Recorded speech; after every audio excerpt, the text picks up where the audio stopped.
presenting a budget award. So I invite Nancy and Corey up. My name is Corey.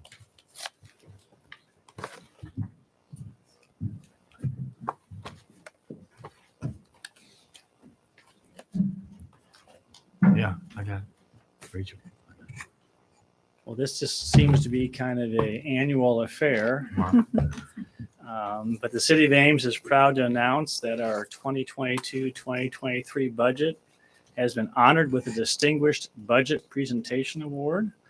This is a 37th consecutive year.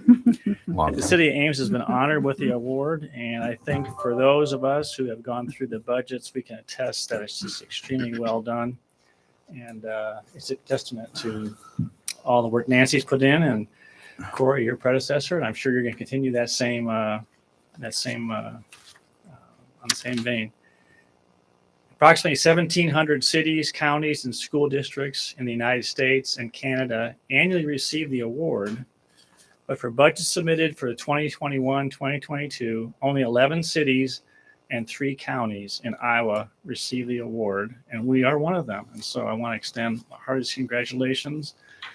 Congratulations to the finance department, and I'm going to go ahead and present this to Nancy and Corey. And Corey, I'm going to ask you to introduce yourself because you're a new face to the audience, possibly, and Nancy, you're not. But, I anyway. know. So, anyway, I'll say a few words. No, you Corey? probably won't. No, I can. Okay, Yeah, well, just Please do. say thanks. This is really a team effort. We get a lot of support from the city manager's office, of course, the entire finance department. Amanda, our secretary, puts in a lot of hours on this document as well. And now Courtney in the print shop does a lot of the artwork for us. And we have make Susan now write the introduction to it every year because she did it one year and we found out she writes way better than any of us in finance. So I'd like to thank everybody for their support, and hopefully we'll get another one this year. A pretty good start. Been here a month. We got an award. So I'd like to take credit for that. Hopefully Dwayne's not watching this evening. But no, I'm Corey Goodnow, new finance director. Been here about a month now. Came from Pella, was the finance director there for about 10 years, and really excited to come at an exciting time for the city. Budget time is very important, particularly from a financial perspective. So really excited to be here and kind of learn how the city of Ames handles their budget process, and obviously very well. So thank you.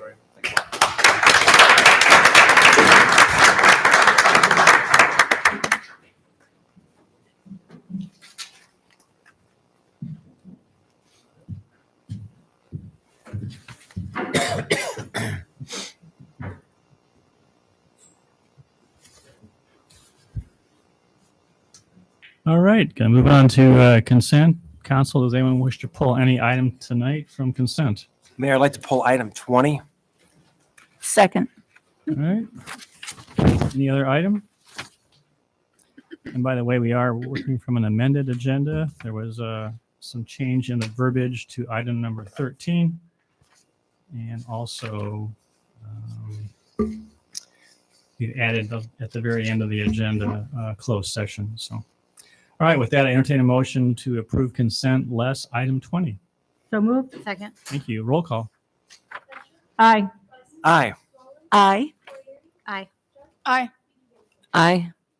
All right, Tim and Anita. This is a great sort of announcement piece, and I thought maybe we'd give Don a moment to talk about some really great opportunities that are moving forward under our climate action efforts. So I trust that Don will explain what the item is. I shall. Good evening, Mayor, ladies and gentlemen of the council. Donald Kahn, Director of Electric Service. Item number 20 is the Smart Energy Rebate Program, and this is something that we've been looking at. We look at this every year, but with the Climate Action Plan out there, we wanted to start taking our first cut at starting to move us forward as we look at other ways of maybe reducing our carbon footprint and allowing our customers to use our energy more wisely. So, and thank you for allowing me to speak on this. So we still have a few changes that we want to make, but some of the ones that are outlined in the council action form that you've received, in addition to all of the appliances that we continue to rebate, those are going to continue. We wanted to add 3 things to it. Interestingly enough, we've never rebated freezers. So we're adding freezers to that list. So if it's an Energy Star freezer, you can now get a rebate on that. The second one are induction stoves. And we have a sort of a ad hoc sales rep in the staff who went out and bought one, but Brian Phillips swears by it. You can boil water in 30 seconds or less. They're extremely safe. They use magnets instead of heating elements. So all of the energy goes right into the pot, and you're not wasting energy. You're not using natural gas for heating and things like that. So we've added induction stoves and ovens to that list. Talk to Brian. He'll tell you all of the things that he's been using his for. The third one, which I found was kind of interesting, but believe it or not, there's a huge surge in battery lawnmowers. I haven't seen a battery riding lawnmower yet. We're waiting for that. But there are battery or electric lawnmowers. You don't need the cord like you needed 10, 15 years ago. It's all battery. The other things that we wanted to do, and again, moving our customers more towards a carbon-free heating and cooling, we continued everything that we do with our thermostats. We're continuing everything we do with our air conditioners, but we really wanted to put more emphasis on what are called air source heat pumps. So they can be used both for heating and cooling. So we moved from rebate value that's in that $300 per SEER rating. SEER is the energy efficiency rating. And we wanted to increase that to $500. So it goes from $300 to $500, which really goes a long way to pay some of those slightly increased costs that you have with a heat pump that you probably wouldn't have with an air conditioner. The neat thing about a heat pump, it replaces both the air conditioner and a furnace. So that's a neat way to go. The other one is the geothermal heat pumps. This is where you do have to sink the well. Those are even more expensive, but extremely efficient. And there we went from $300 per ton to $400 per ton, or even $500 per ton if it's Energy Star rated. And if they've already got a system in place, but let's say the heat pump, the wells are there, but the heat pump needs some replacement, we'll even go $200 just to replace that into a more efficient guts, if you will, that are inside the home. The last thing that we wanted to modify, I'm going to talk about 2 things. Last thing we wanted to modify, new construction, we've always given I'm going to call it a token $500 for new construction, because new construction has a lot more, like a tighter envelope and makes it more efficient. And one of the things that we've been talking about within the climate action plan is net zero ready homes. So we've taken that rebate from it's $250 for the residential energy efficient rebate. We're bumping that up to $3,000 per home. So what do we classify a net zero ready home rebate? And those requirements are to basically exceed the minimum code standard, and there's a IECC, an energy efficiency code standard out there. Have air source heat pump or geothermal heat pump, electric water heater, and be EV ready is how we're classifying that. So any home that is ready to move into that net zero space, we're putting $3,000 towards that. Now, all of these rebates were discussed with the URAB, which is our advisory board, with members from the community. They asked a lot of questions. They were very supportive. I forgot 2 things. One is electric vehicle chargers. So for home chargers, it's currently $250. We're bumping that up to $500. So we're doubling that, but not to exceed more than 50% of the overall cost to install. And the reason why we're doing that is we're finding in many homes, it's not just simply hang the EV charger and you're ready to go. There is additional wiring to bring 220 volts out to the garage. So we're seeing an increased cost in bringing that out. And so we wanted to put a little more money towards that to encourage our customers. The other side where we see a huge explosion or coming is going to be the EV chargers on the commercial side. We've actually been contacted by a couple of car dealerships that all want to put in chargers. We've got chargers being looked at a gas station on South 30, and we're looking at taking that from $500 per plug up to $2,500 per plug to incentivize our customers to put in the infrastructure so that our customers can feel more comfortable when they want to start looking at electric vehicles. This, again, all ties into the climate action plan and the desire to move away from internal combustion engines and towards electric vehicles. Now, you're probably going to ask me, the one that I haven't told you about yet, and this is something that we're taking our time to look at, is what are our solar rebates going to do? And how do I talked about it at the Climate Action Plan workshop, and this is something that we're looking at very carefully. So currently we offer $300 per kW at the time of our peak, and we're looking at tripling that number to encourage more retail, mostly residential, rooftop solar. Some of the things that we want to look at, though, as we move towards that is how effective will it be? Will our customers like having more on the rebate side and less on the energy purchase side to move that number so that the return on investment is earlier in the process? But we also then want to look at what's the impact on our infrastructure and things like that. So we're committed to URAB and to you that we'll be back to you the first half of 2023 with updates to the rebate. So that's all I have. Any questions for me? All right. No, man, you for the we time. appreciate how forward thinking you are. And I wanted to highlight this anyway, but we've got a couple of high school students somewhere out there in the audience. I can't really tell which ones they are, but maybe they would find this particularly interesting and just what our community is doing in the area of climate, some real practical things. So thanks for your forward work for you and your team. And I'll move alternative one. Second. Thank you. Roll call. Aye. Aye. Aye. Aye. Aye. Aye. Thank you, Don. Appreciate it. All right.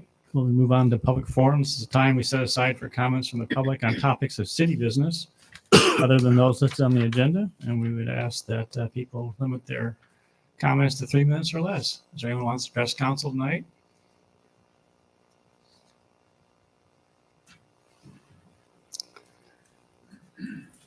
If you just state your name and you proceed. Grant Olson, 3812 Ontario Street. As we approach the budget examining time of the year, it costs money to operate the Ames Public Library. And when a person walks into the front doors of the library, there is no admission fee. No one's floated this, but why would it be a bad idea to start charging a fee for admission and book borrowing? The reasons for this are twofold. First of all, this fee, which would be described as nominal, would hurt those most in need of the services the library offers. While Ames is a relatively well-to-do town by national standards, there are low-wage workers living here. Costs that might not make a difference to the more wealthier users would certainly constitute an additional barrier for almost everyone else. A library fee would decrease equity. Now let's apply this lens to our public transit system, SciRide. The idea to continue charging a fee to ride SciRide. The reasons for this are twofold. First of all, the fare box, which described as nominal, hurts those most in need of the services SciRide offers. While Ames is a relatively well-to-do town, by national standards, there are low-wage workers living here. Costs that might not make a difference to the more wealthier users would certainly constitute an additional barrier for almost everyone else. Going fare-free for all SciRide services would increase equity. It would also help convert some car trips to bus trips, a focus of the Climate Action Plan. Thank you. Anybody else? All right, we'll close public forum and move on to item number 44, Fitch Family Indoor Aquatic Center. Keith. Good evening, Mayor and City Council members. Been a long time coming, but we finally have three items here regarding the Fitch Family Indoor Aquatic Center. So there's an A, B, and C. A is regarding the offer to buy the DOT property located at 122 Oak Avenue. And there are two components. One is the offer to buy for $2.9 million. And with that, there's also an Exhibit 1, which shows what items the DOT is required to take out of the facility. And then also items they want to reserve the right to be able to take out. With this offer to buy, what we do is we submit the offer to buy. We have 30 days to do that from the time that we received it. And then what we are looking at is closing, if you want to call it that, on the property as of January 5th of 2023. So at that time, we would make the payment of the $2.9 million. Now, the state process is they have to get a land patent, which is like a deed. That takes 30 to 45 days to do that. And once we have that, then the property is ours.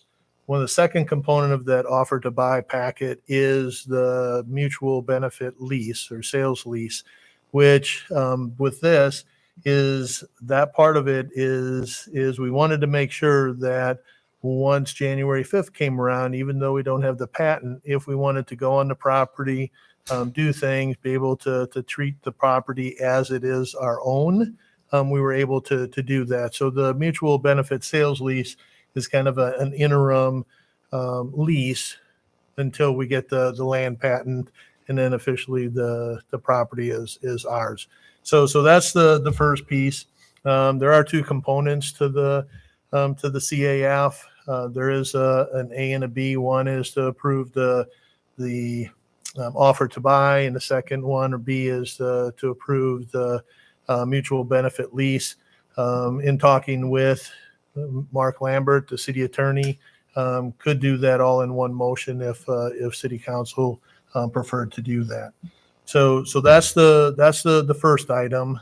The second item, B, is award of contract to Story Construction for construction management services. Again, this is the first time that the city is doing this. We generally will bid a project, and a general contractor will bid on the project, and the general contractor in turn has contracts with a lot of subcontractors. What we would do here with the construction management services with Story Construction is all of the contracts with the sub, or what we would call prime contractors, would be with the city. So there could be 16, 18. We don't know that number yet, but we would be coming back at another time to council once we bid it, which would probably be about a year from now. We'd come back and ask you to approve all of those contracts with the prime contractors. And then Story Construction, what they will do as part of their contract is to be involved with the pre-construction services. They'd be a part of the design team. They will also do cost estimating during the process. And really for this, or that component of it is really their involvement is to help, catch things and be a representative for the city to really, so we don't have maybe a lot of change orders later on and so on.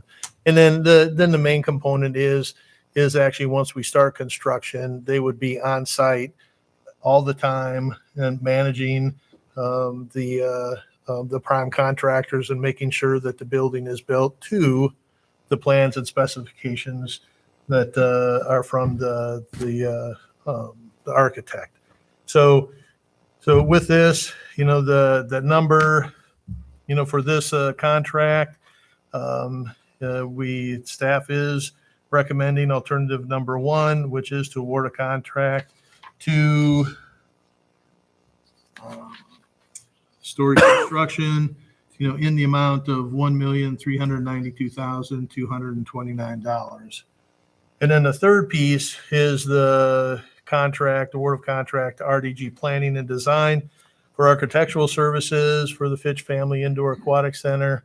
And here they will, most of their time will be spent with the design, of this. There'll be different components. There'll be a schematic design. There'll be design development. There'll be construction documents. One of the things that we have done here as well is we do have the RDG. We have them also doing some cost estimating. And if there's differences between the CM cost estimate and the architect cost estimate, they'll reconcile those numbers and just get us one number as well. There is also construction management services as well.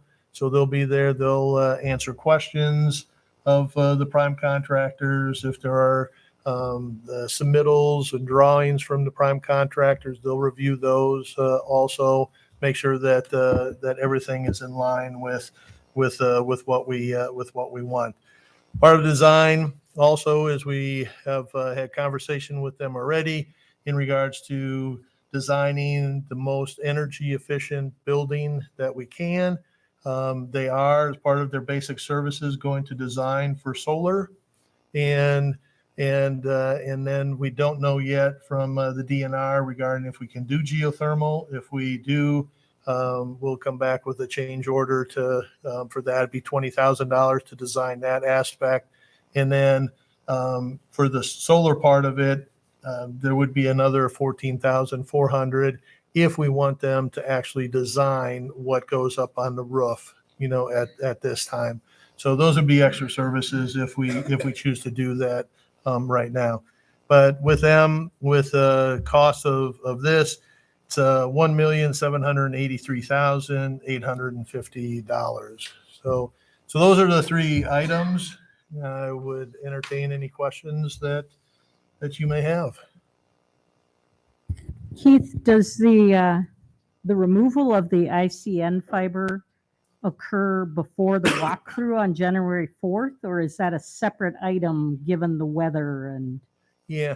So with that, they're going to try to get that done by January 5th. But if it doesn't, they'll get it as soon as they can. So we're I guess a little flexible with that one.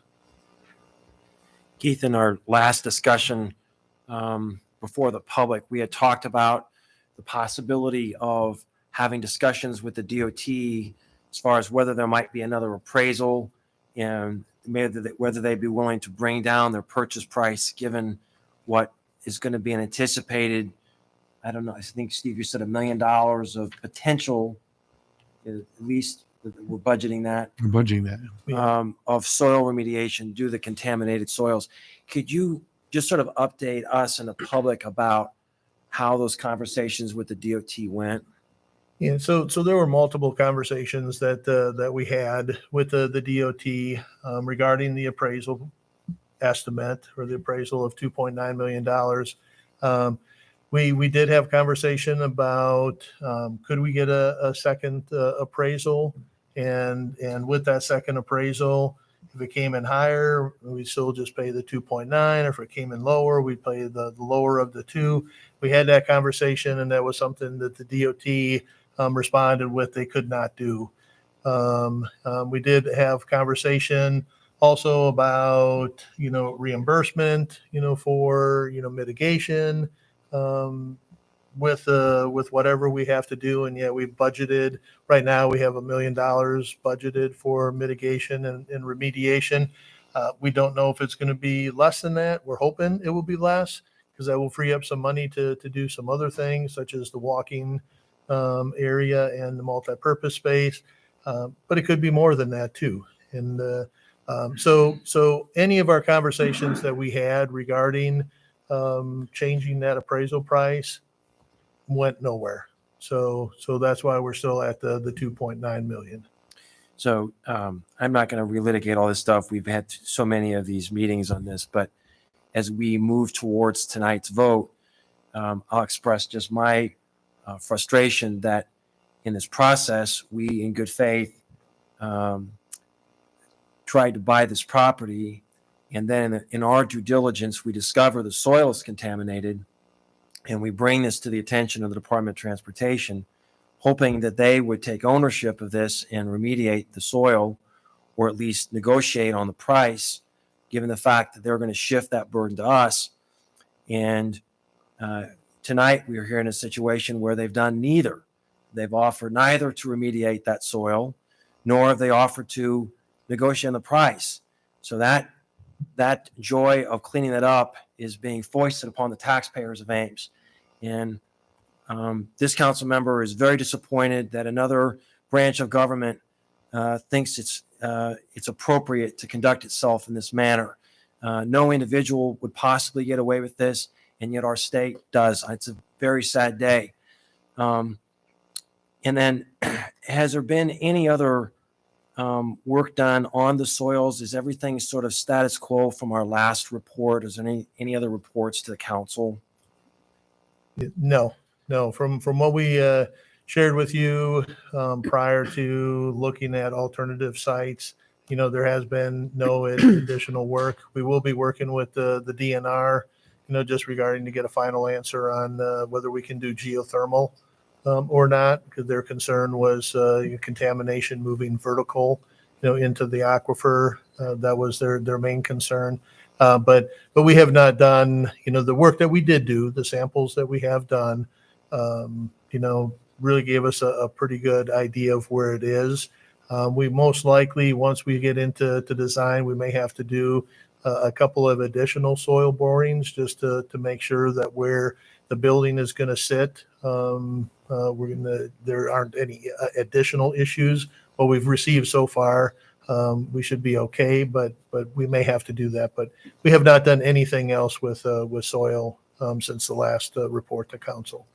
So my final comment on this, I'll be voting against this. I think this was a very bad decision for the city to locate a municipal pool that's going to impact children on a location that has contaminated soil, that has toxins that we don't fully understand the health ramifications. We took lots of public input. I think there was a wonderful alternative at a nearby park that would have saved us in the vicinity of $4 million that we could have put towards this project. But that vote is come and gone. And so once we get past this vote, then the task comes to building the best building that we can, given the circumstances. And I will be voting then as much as I can in favor of things that will deliver the community the best building that we can, given the circumstances. One of the things that I'll be interested in going forward is ability to monitor the soils. And so perhaps the use of monitoring wells so that we can communicate certainty to the public that the pool is safe. And so I don't know what the best practices are for that, but I will be very interested in making sure that our plans give us as much certainty as we can to the community who will use this. And just with that, as we go through this first phase of design, those will be conversations that we will have. And the goal is at the end of schematic design, we would bring something back to council, give you kind of an idea of, hey, here's where we're at regarding the building, the location, what it looks like, the floor plan, cost estimate, and we can share some of that information at that time as well. Well, I can't say enough gratitude just one more time to you and to Brian and to all the staff that have worked so hard to bring this plan as best as we could to the community. So it's good for you to hear the phrase "thank you" from council. Thank you. Thank you. Your questions? Keith, could you just comment on what RDG and their contract has a number of consultants? Can you talk about their environmental consultant and what their roles can play in that to address the concerns that were raised? So part of the contract, so they do not have part of their contract as environmental consultant. That is somebody that the city will hire, and we're still having conversations with different groups to make sure that they can do everything that we need to. And we do have a meeting scheduled with RDG and Story Construction next Monday, depending on what happens tonight. And that will be a conversation that we'll be having, and then we'll finalize who our environmental consultant will be.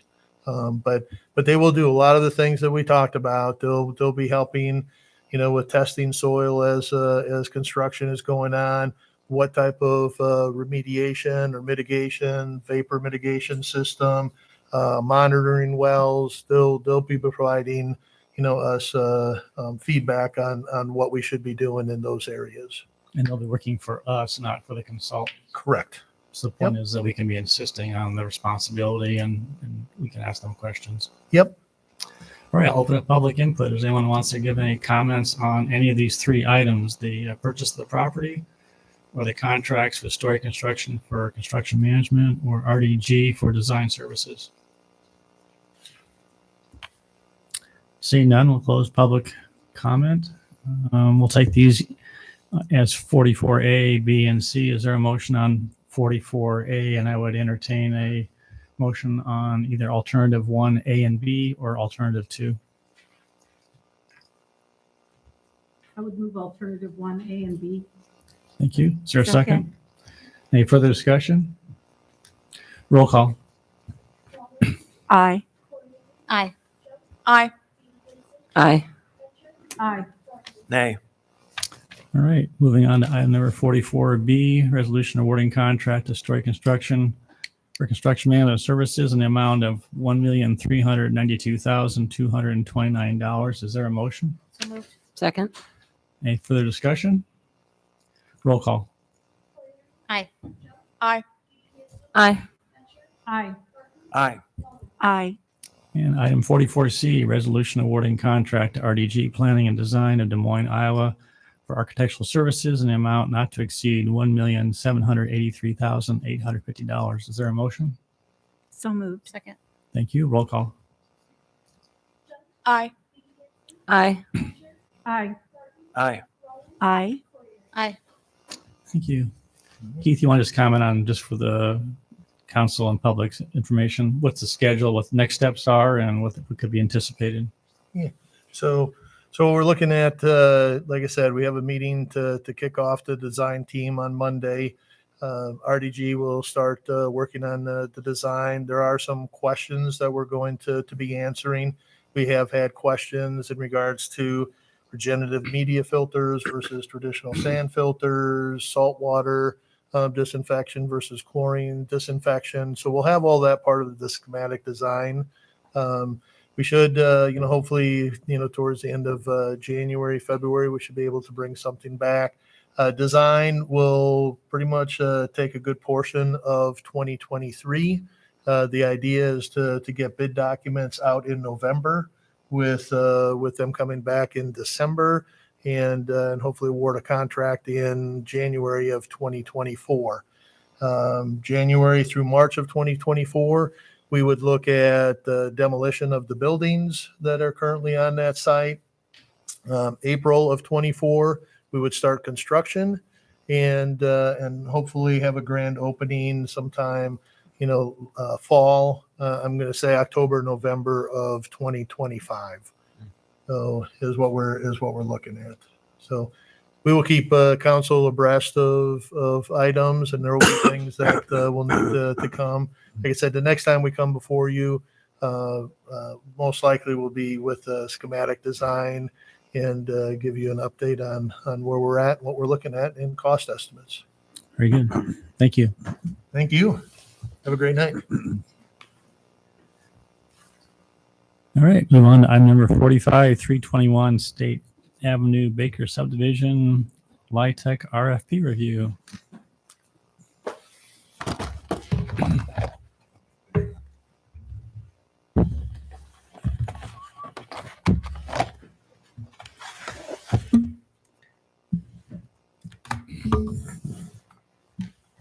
Good evening, Mayor and Council. Before you, based on our last conversation at the last council meeting, we have gone back and revised the request for proposals for our third solicitation for a partner developer for the low-income tax credit apartments in the Baker subdivision. And we wanted to just kind of highlight some of the things that we kind of revised on the highlights for your approval and your input. And we've also shared this information with the neighborhood as well, because we like to keep them informed of what we're doing. Vanessa, before we get too far in, I'm guessing that a lot of people here have no idea where this is.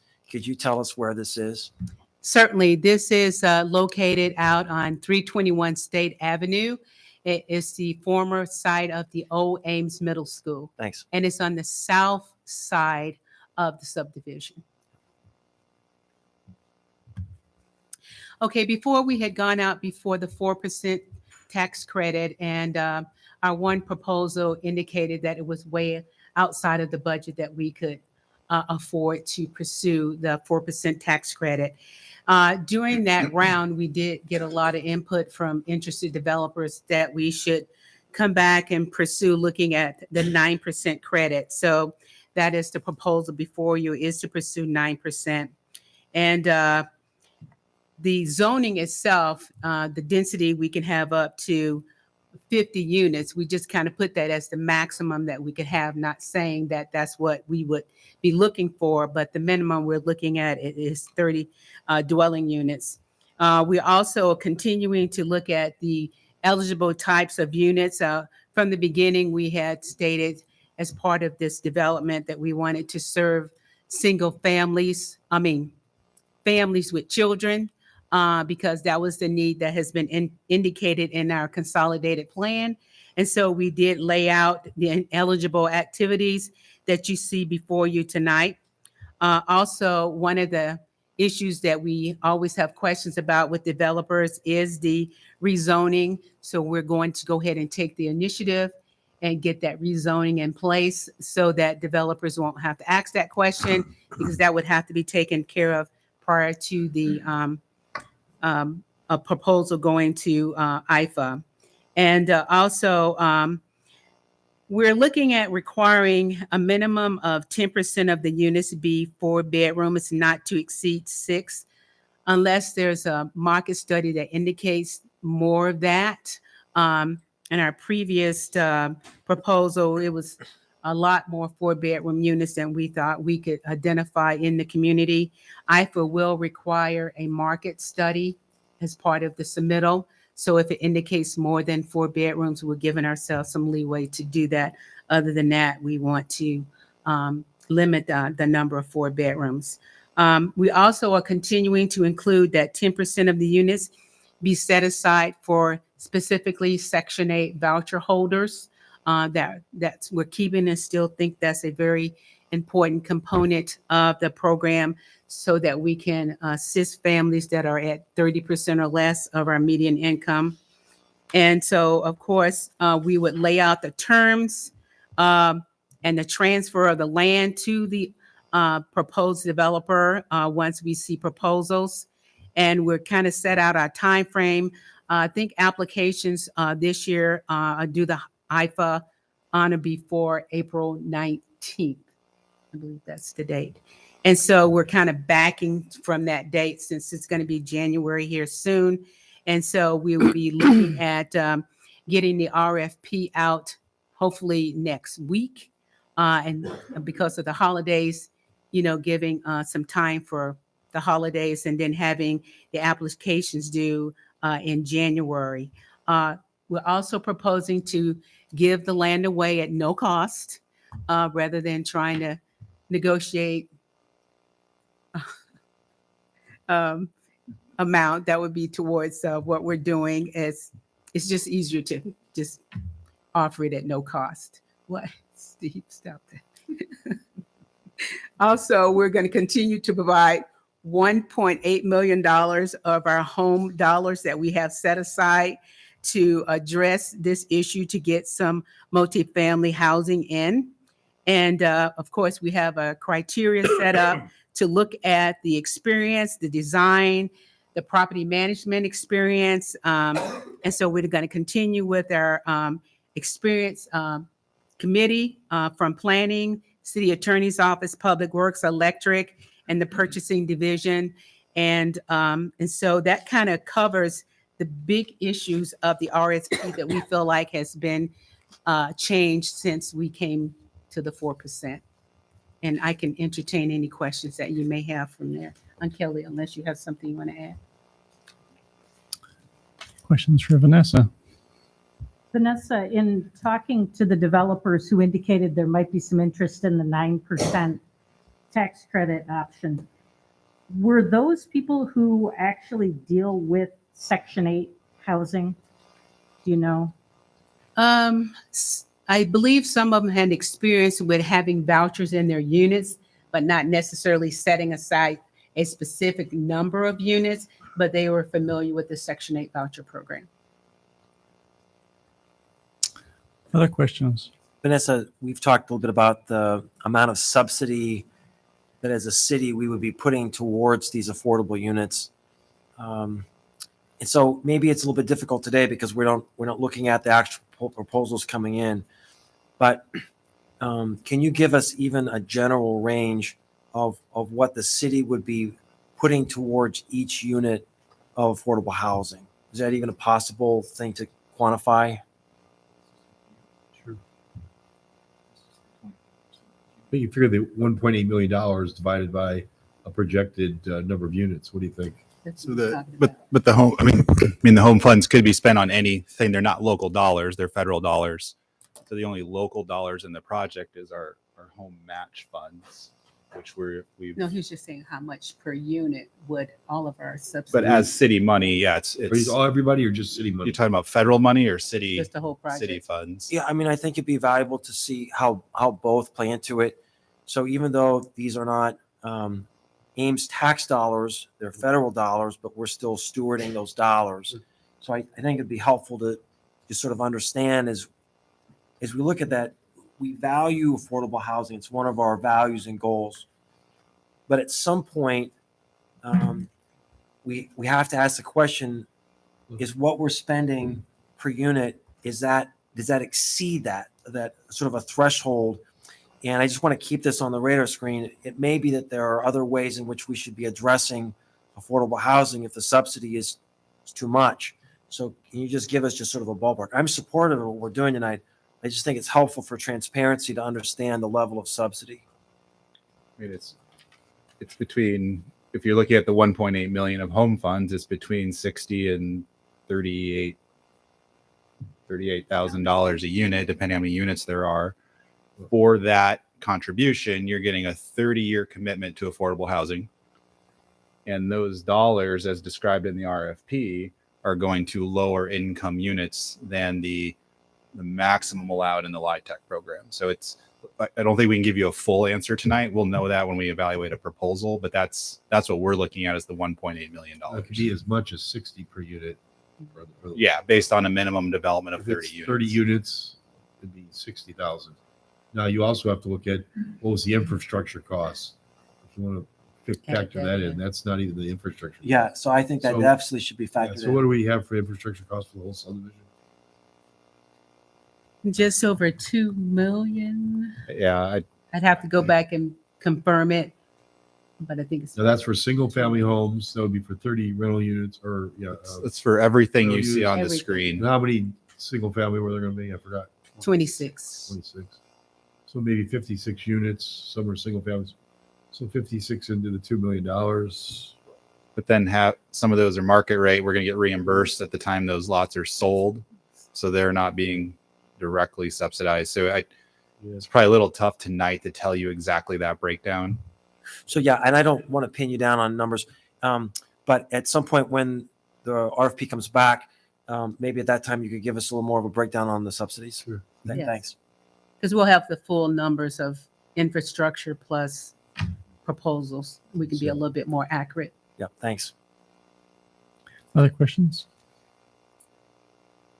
Vanessa, one of the things I had a question on, if you just clarify, ineligible home types. I understand most of the things are listed, but can you kind of just highlight what a transitional housing unit or permanent supportive housing unit is, and what some of the pros and cons of that might be?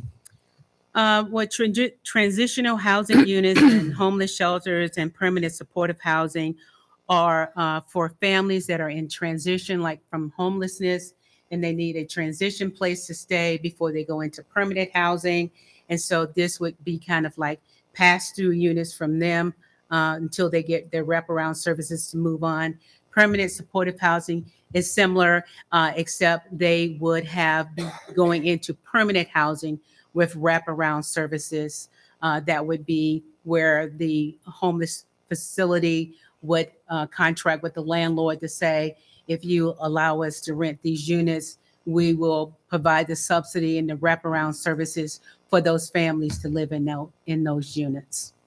That would be from the homeless standpoint. Thank you.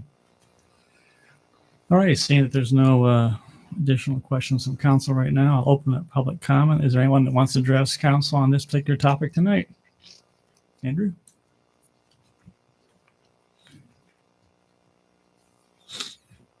Andrew Allen, President and CEO of YSS, based right here in Ames, 420 Kellogg Avenue. Really excited to see this project back on the table and pushing forward. YSS has the privilege of housing almost 100 youth across central Iowa, Des Moines, Ames, Boone, Marshalltown, Mason City, through a program called Permanent Supportive Housing. And we partnered with a developer of low-income housing tax credit projects in Des Moines 2 years ago to embark upon a partnership that coupled the development of a LIHTC project with supportive services from YSS and educational services from DMAC. And very proud that we cut the ribbon on a 42-unit apartment complex this summer. It's been recognized nationally as a partnership that exists to support homeless youth and the connection to DMAC from an education standpoint. Of the 42 units, only 5 were set aside. So we're just having 5 kids that are served by YSS. The rest of the apartment complex is open through fair housing to anybody that applies and is eligible. This is a project that the developers that I worked with, YSS partnered with Jack Hatch and Michael Kiernan, Hatch, Kiernan Development, are interested in. And they're interested in it because YSS is interested in it.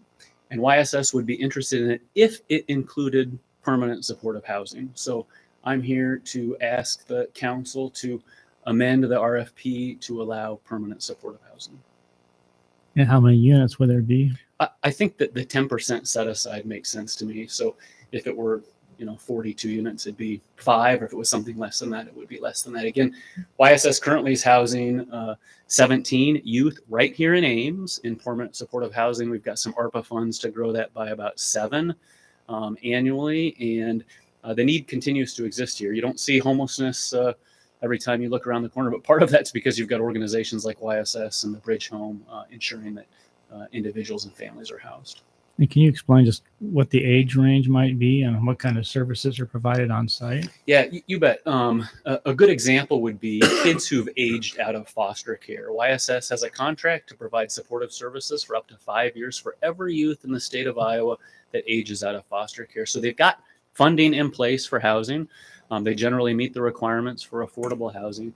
And the supportive services would include, we call them advocates, not case managers, because these are individuals that are advocating for youth. They meet with them twice a month, face-to-face, providing support for education, housing, employment, and supportive services. And they're really a good partner with a landlord, for instance, that might be managing a project, because if they've got an issue with the tenant, they generally call YSS or their advocate. And age ranges? Up to 24. So they could be as young as how young? Yeah, our funding allows us to go down to 16. We generally don't house any 16 or 17-year-olds. So think 18 to 24. And in some cases, we're housing families, right? So you've got young people who are 24 or younger that have kids themselves. So, Andrew, 2 questions. So, what's a little bit tricky, as council, I don't have data as far as helping us understand the exact state of the need in the community. So, our understanding is that there is a need for affordable housing for families. That's what we've understood that need to be, and so we're having to figure out the best way of meeting those needs. Sure. Could you speak to that issue of if we were to follow your recommendation, how would that change? This is a very unique project for the city. How would this change our focus of trying to address the needs of families in the community? I think it's a great question. I'll tell you that the need for kids exists um, in a significant way. We brought on 5 new units of permanent supportive housing for survivors of human trafficking 3 years ago, and they filled instantly. Like, we didn't know what the demand would be, and we filled those instantly. We're bringing on 5 to 7 more units with ARPA funding from the county, and I guarantee those will fill as well. So I'm sure there's a need for families, and I think that this project will meet that. If you came down to the project that we developed in Des Moines, I would say the majority of the units are filled with low-income families. I also think that there's a need for homeless youth or youth who are at risk of becoming homeless. And for YSS to get involved, because our mission is to create hope and opportunity by putting kids first, it would need to have that element. This is going to be a great project regardless. I think it's going to be needed and unique. Our interest is in serving kids. And then one final question: if we modified the proposal in a way that you're recommending, could you tell us specifically? I'm still not sure I understand how it is you would want us to change the proposal. Well, right now there's a line that says ineligible requests or excluded specifically, and it lists multiple exclusions, one of which is permanent supportive housing. So I would just ask that that be stricken or struck, removed. Okay, thanks. And so the kids will be, I think one of the things that this council has been very sensitive to, and that is the neighbors. Sure. And they've gone through an awful lot. So if they have some concerns about, well, having 18-year-olds living in apartments, I mean, will there be families living with them? Will they have some kind of supervision? Or what's your experience been in Des Moines with this kind of housing? I'm not trying to be negative on it. Just want to think that staff will probably get questions if this is, added to the proposals being an option that could be included. Yeah, I deal with neighbor issues regularly. In Des Moines' case, actually had multiple meetings with the neighborhood in which they said, "Are you sure you want to come here?" Because it was such a tough neighborhood, and this has been an asset. It's been valued. We've not had any issues in Des Moines. It's just been open for 6 months. But again, we manage over 100 units across Iowa. We deal regularly with landlords. Generally, it's landlords. It's not neighbors. It's YSS stands by our programs and stands, by the neighborhoods that we support kids in, and would continue to be a good neighbor and a good partner. Okay. Thank you. You bet. Anybody else wish to make comment on this item tonight? Seeing none, we'll close public input. Any follow-up questions or discussion? So I presume that if we remove the statement related to permanent supportive housing, that also opens it up to every other agency that provides permanent supportive housing as well. That is correct. We wouldn't be able to just limit it to just one agency. We also would need to bring that discussion back to the neighborhood because they would not be aware, and make sure they understand what that means. Also, and I understand the concerns.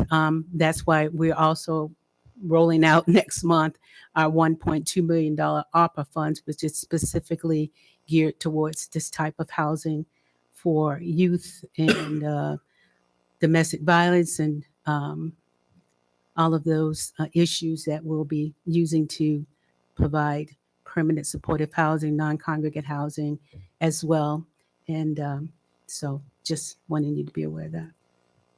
And Vanessa, to follow up on that, as I mentioned to Andrew, I don't feel like I have an understanding of the need in the community, so I know how to respond to Andrew's. Part of me would like to respond in a posture of understanding of the need. Do you have any additional insight for council as we think about the competing needs, perhaps of affordable housing for families versus supportive housing for youth that might be vulnerable for homelessness? Is there anything you can say to help us navigate this? Well, as we looked in our data, it's been based on our consolidated plan for the last 5 years to show that need was for families with children. We will be updating that data as we move to our op funds and have a better idea of what the need is for not only homeless youths, but homeless families in general. Otherwise, I don't have any specific data other than we know that there is a need for family housing. Okay. And then finally, dovetailing with what Amber asked, if we adopted Andrew's proposal and removed that language, my understanding is then we would have potentially more proposals theoretically. Are there negative consequences then of us having more proposals to evaluate rather than fewer? I don't think so, but I don't know why it would be more proposals. Okay, maybe I'm wrong on that. I just assumed that if we were going to take away that as an ineligible housing type, that perhaps there might be other organizations that would consider applying. I'm just trying to understand, is there a downside to what Andrew's proposing? I'm curious to hear council's thoughts. If there's not a downside, then why wouldn't we make it easier and have more proposals rather than fewer proposals? I think for me, and obviously I come at this from a similar perspective as Andrew because we provide similar services, but if we are opening it up to then all agencies to provide permanent supportive housing, you're then limiting the amount of units that are going to be available for what this project is intended for to begin with. I think the other thing to keep in mind is that there is nothing to prevent individuals from leasing these units and still receiving services separately from an agency that aren't part of a formal permanent supportive housing program where the agency is serving as the sort of mediator. So we have people that we serve all over central Iowa who have their own leases separately, and we provide them hourly services. It's not considered permanent supportive housing, but it is considered supported community living. But they're still maintaining an independent lease with the landlord, and we have really no interaction in that regard. So if I could, so YSS could help facilitate a tenant and then provide services to them. Am I saying that right? I think that would depend on the programs that they offer. I'm saying there are agencies that are providing those services separate from a formal permanent supportive housing program where you have a case manager or an advocate in their case who is managing that tenant landlord relationship. And the number of units, I may have miswritten this down. In the Des Moines project, there were, is it 5 that were set aside? Mm-hmm. And so would that be a concern, Amber, in terms of the overall project? If there were 5 that were set aside, do you think that would have a significantly detrimental? So I would never have a concern with having 10% set aside for a YSS program. The issue is that if we open it up to YSS, it opens it up to every agency who provides permanent supportive housing.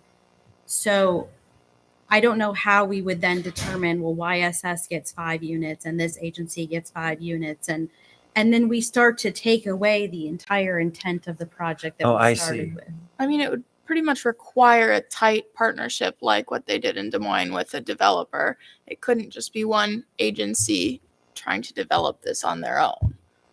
It would still be a developer pitching the project like how we've always had it, just with an agency partnering. Okay.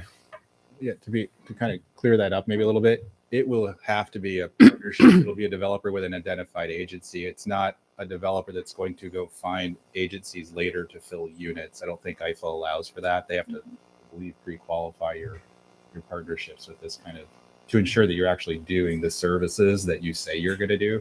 That wouldn't be our responsibility to maintain consistency with LIHTC. That would be IFA's responsibility.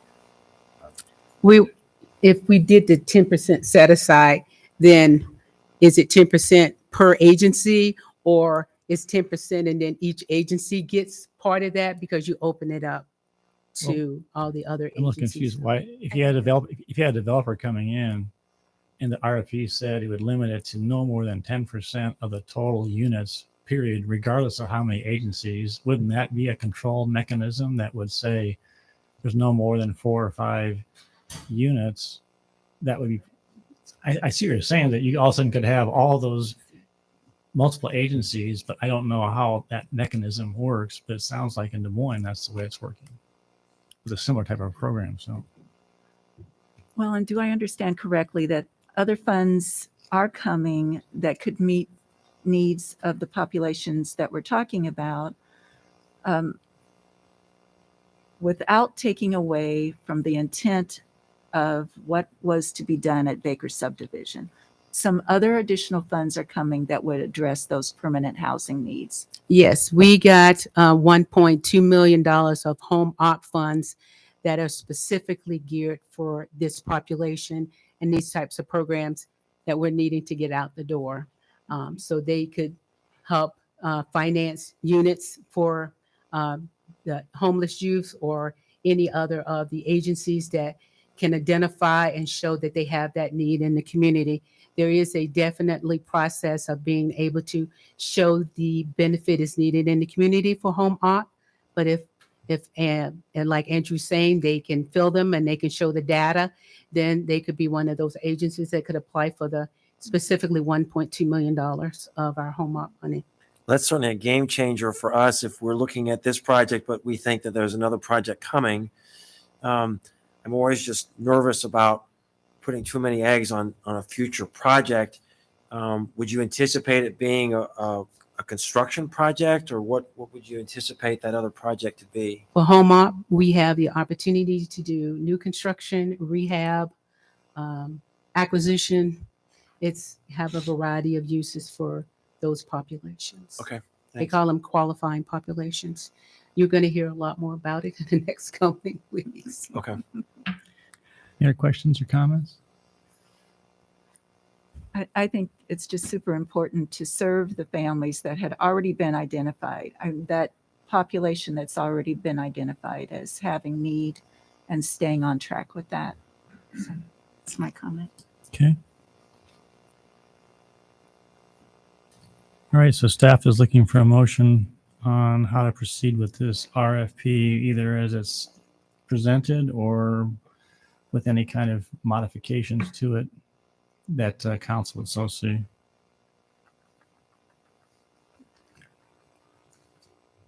So I would invite a motion to be made.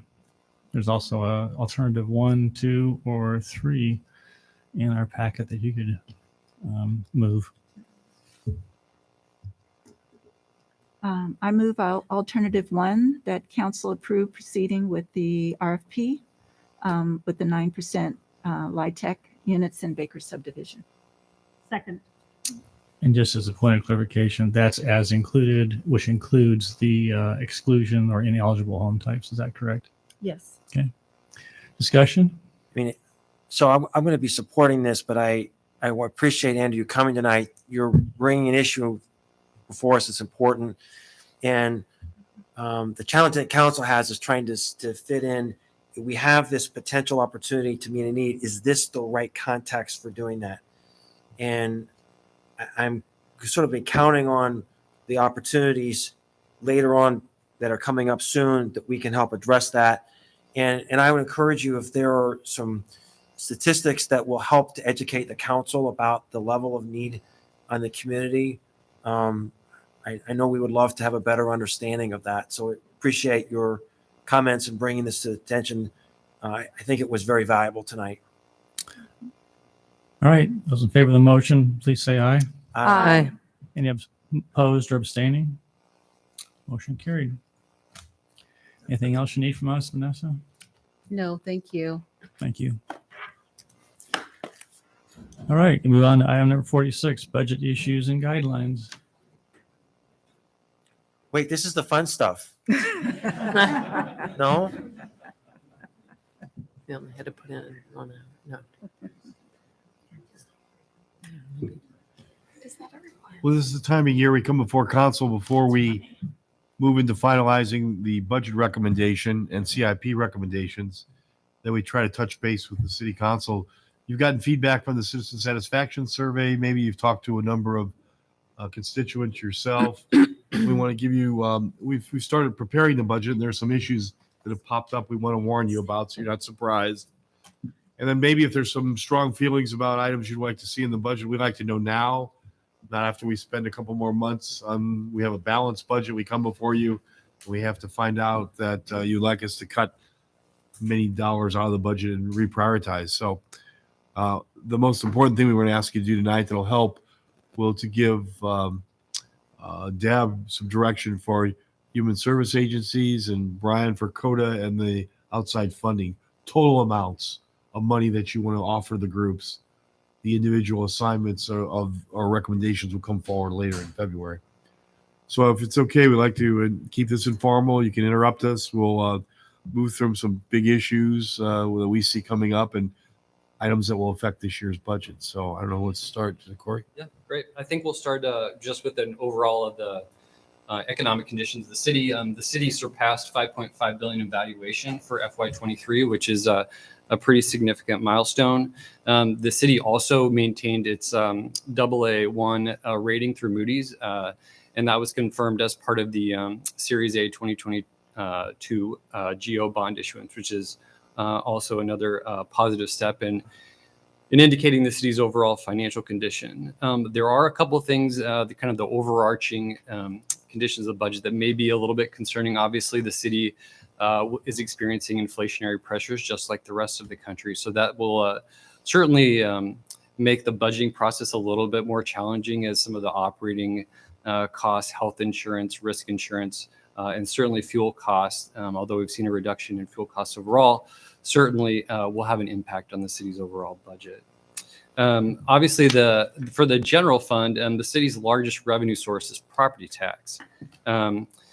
This will be the first year of a modification to the city's or the state's property tax valuation system. Historically, there was a business property tax credit program operated by the state in which property owners of commercial, industrial, and I guess rail property were given credit if they applied as a one-time applicant through, I believe it was the county. That system has been modified, will affect the FY24 budget. Essentially, the system was converted to a valuation modification. So now commercial industrial property owners will receive a residential rollback for the first $150,000 of valuation. So essentially, $150,000 will be rolled back to the residential rollback and then taxed as it has been historically. The state did create a standing appropriation of $125 million, which is beneficial to the city. Unfortunately, based on projections from the legislative service agencies, that will be exhausted by 2029. So the city has some time to make modifications, but certainly future impacts to budgets 5 years down the road will be impacted by those modifications. We've done our best to project some of the revenues for the upcoming year. I'm just kind of going to run through some of those really quickly. If you recall, hotel motel tax, there's a 7% on hotel stays and motel stays. 5 cents goes to the CVB, 1 cent goes to the local option sales tax fund to make up for the lost sales tax, which is split 60% to property tax and 40% to community betterment. And then, of course, 1 cent goes to economic development. Nancy was good enough to reach out to Discover Ames, and they provided some of their projections for the current year and the upcoming year. For FY23, which is our current year, we've modified our adjusted or estimated revenue from 2 million to 2.7 million, which is great. Unfortunately, that goes down a little bit in FY24 to 2.4 million, but still well above what the city has historically budgeted. So certainly that's a benefit to the city. In terms of road use tax, the city has estimated about 9 million in FY23, which is about 7% above the adopted budget. And then for FY24, we're estimating about 9.2 million, which is about a 2% increase over what we believe we'll receive this fiscal year. Local option sales tax continues to be strong for the city. There's been some modifications to the payments of how local option sales tax take place, but in general, Our latest projections for local option sales tax for FY23 is just over 10.4 million.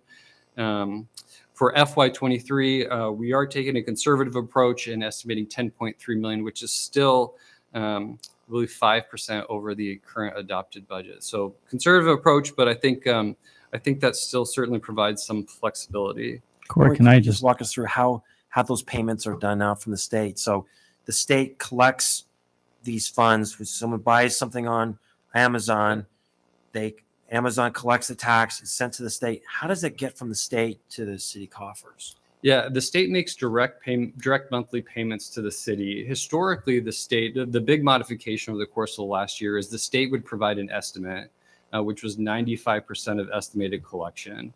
There was some rules that were amended as part of the legislative process last year, and so the city is currently receiving actual payments now. There used to be a reconciliation each year in November where we would get whatever was actually collected versus their estimate, and so I think it was about $1 million last year or thereabouts.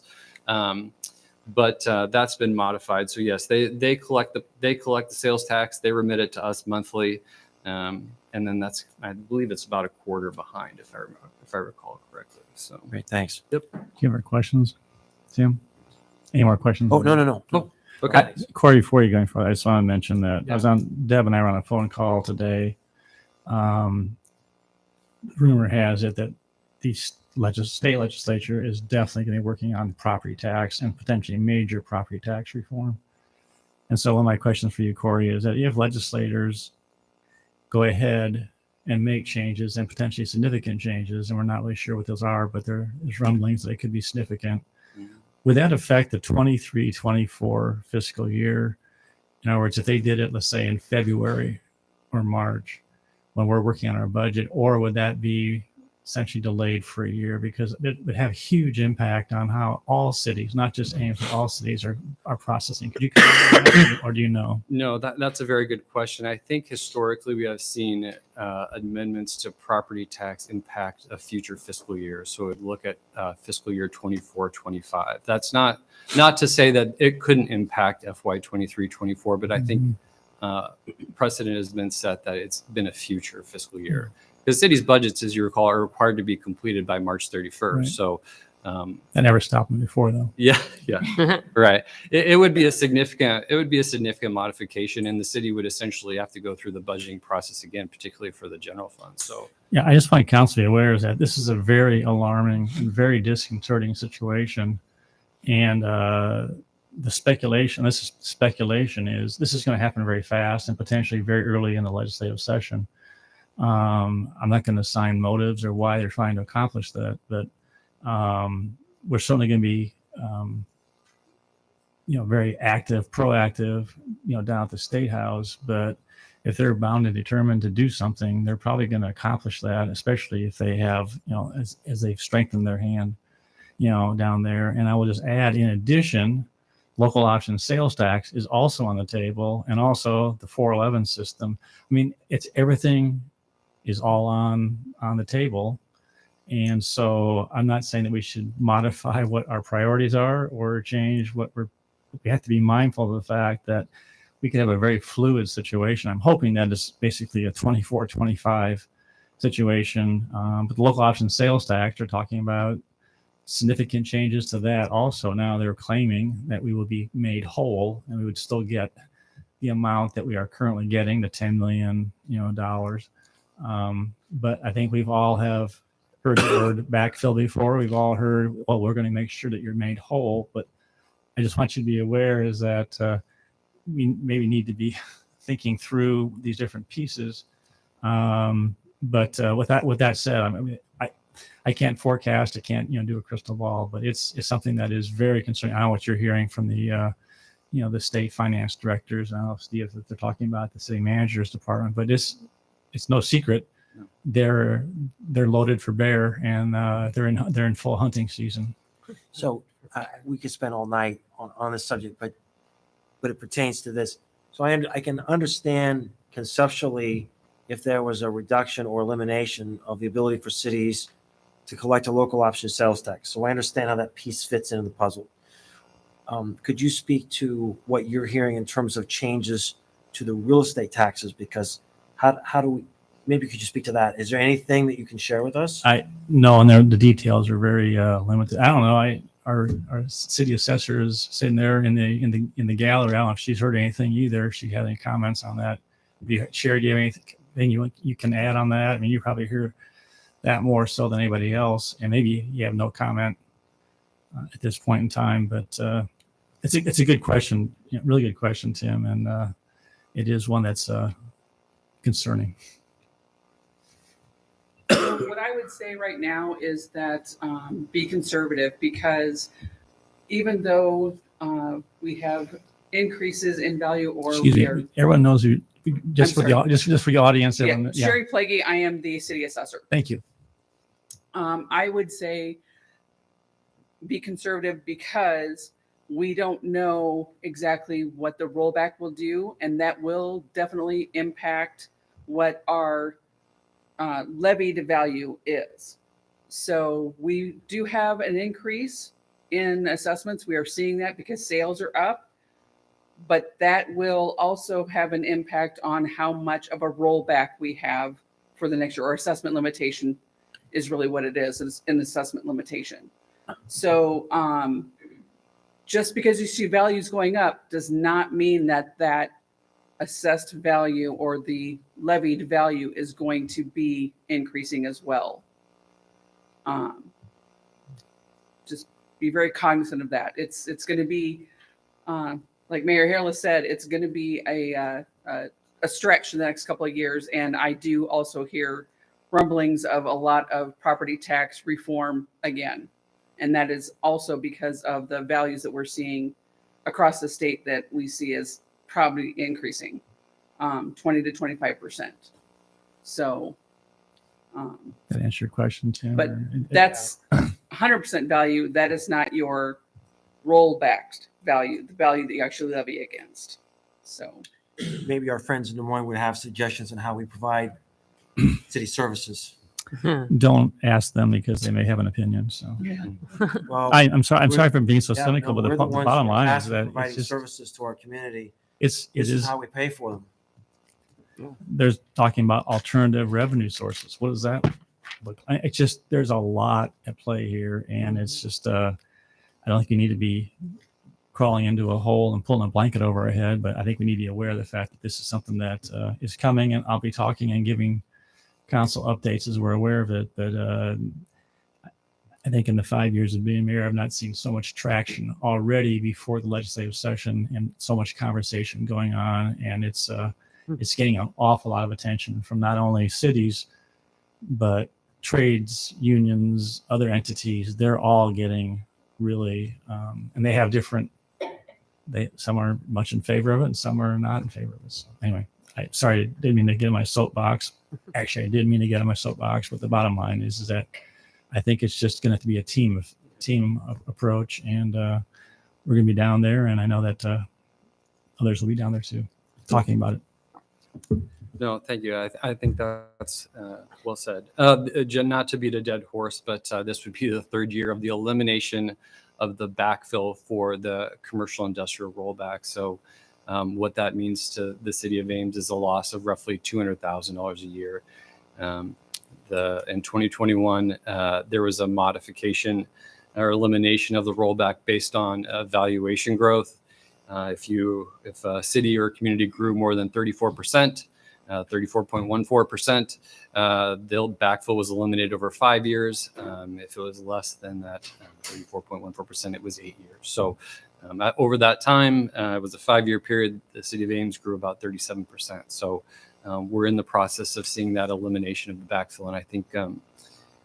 Is there an estimate on how much lost tax revenue due to the change in the commercial of putting 150,000, the first 150 at resident? Is there any kind of estimates at this point, or you don't know yet? I'm not sure. I'm not sure at this point. The standing appropriation should cover. Oh, that's right. For Again, the first year. And certainly, the city of Ames has seen significant growth in residential and commercial property. So 2029 will probably have much more information on that data or beforehand. So to get back to kind of our revenue sources, we talked about property tax, and the city ended fiscal year 22 with $14.3 million. That's about $4 million higher than was anticipated. That's primarily made up by lower expenses. About $4.4 million of CIP projects were carried forward to FY23, and that seems to be a pretty typical number for the city. Revenues were also lower by 1.3 million.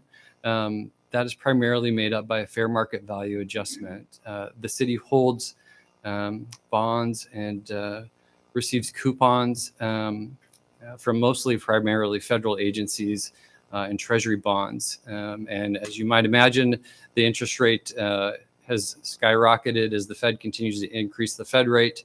And so some of our current holdings are at a lower percentage, meaning the pricing of those bonds is lower. We're required by GASB to price those at the end of the year and incorporate that fair market value adjustment into our financial statements. So that impacted the general fund by, I believe it was roughly $1 million.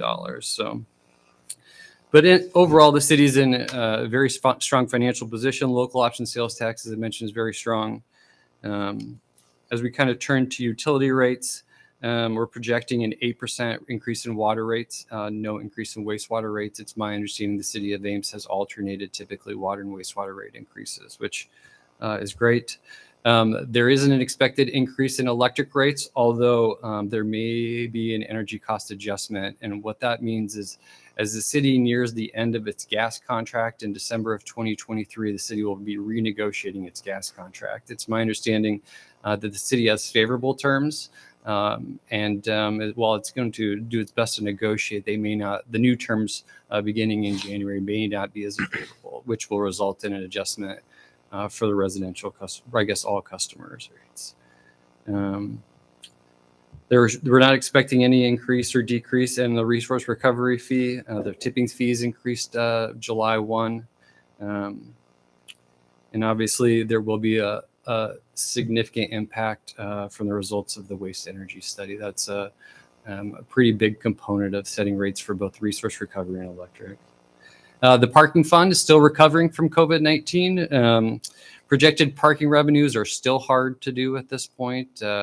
We're hopeful at this point that the fund will be able to maintain operating expenses, but certainly will not cover capital expenses. There'll be future discussion in all likelihood about parking rates and really overall condition of that fund at an upcoming meeting, I would assume. I believe that covers everything with the exception of the retirement system. IPERS rates stayed the same, which is great. And even better is the retirement system for our police and fire decreased by roughly 2 percentage points, which is $100,000 savings for the city of Ames. So positive things from that standpoint. I think that covers the primary pieces in our document. Unless there's any additional questions, we'll, I suppose, turn it over to Deb and Brian or Nancy if you have anything to add.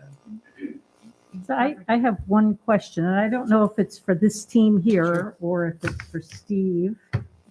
How should we be understanding our allocations for the human services funding and outside funding, et cetera, in light of the current budget situation? Are we in a position where we need to be saying we need to be conservative about this and not raise our funding as much as we did last year? Or are we saying we've got the money now, so this is the time to raise because in the future we might not be able to?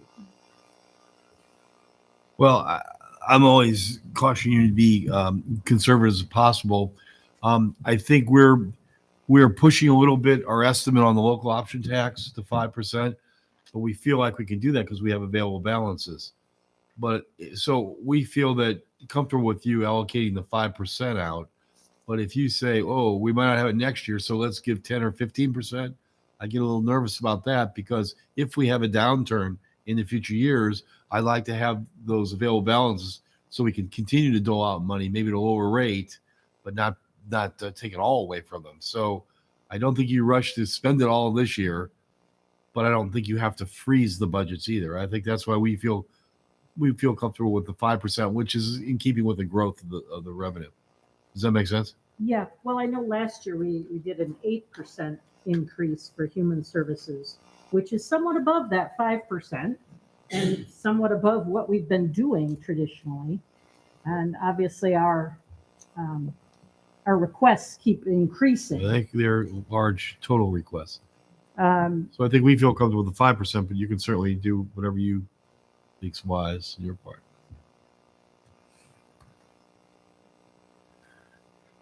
What I found interesting on page 10, there's a chart showing the phenomenal system that we have for asset, and there's 1, 2, 3, 4 current partners. There were 5, but both Story County and the city have increased funding.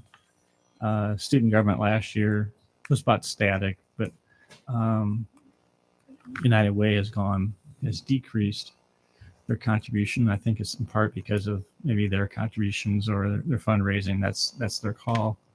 But I think we all know the needs haven't declined at all too. So it's a very interesting dynamic at play here. It's very encouraging that we've been trying to increase the amount of money, but at $4.8 million last year, significant investment in social services, but again, well invested and certainly needed. Well, good evening, everyone, and thank you for this opportunity to talk about the city's role in funding the human service organizations through the asset process. We do have 29 agencies in the process this year, and one is brand new, and the city is being requested to fund about 74 services provided by 26 agencies. And I do want to recognize, before I go any further, we have 3 of the 6 city asset volunteers with us tonight. We have Jenny Schill, Becky Harker, and Ed Jalot. And so they're here if you have any questions or if they want to make any comments about the process that will start in January. So I thank them for being able to attend tonight as well.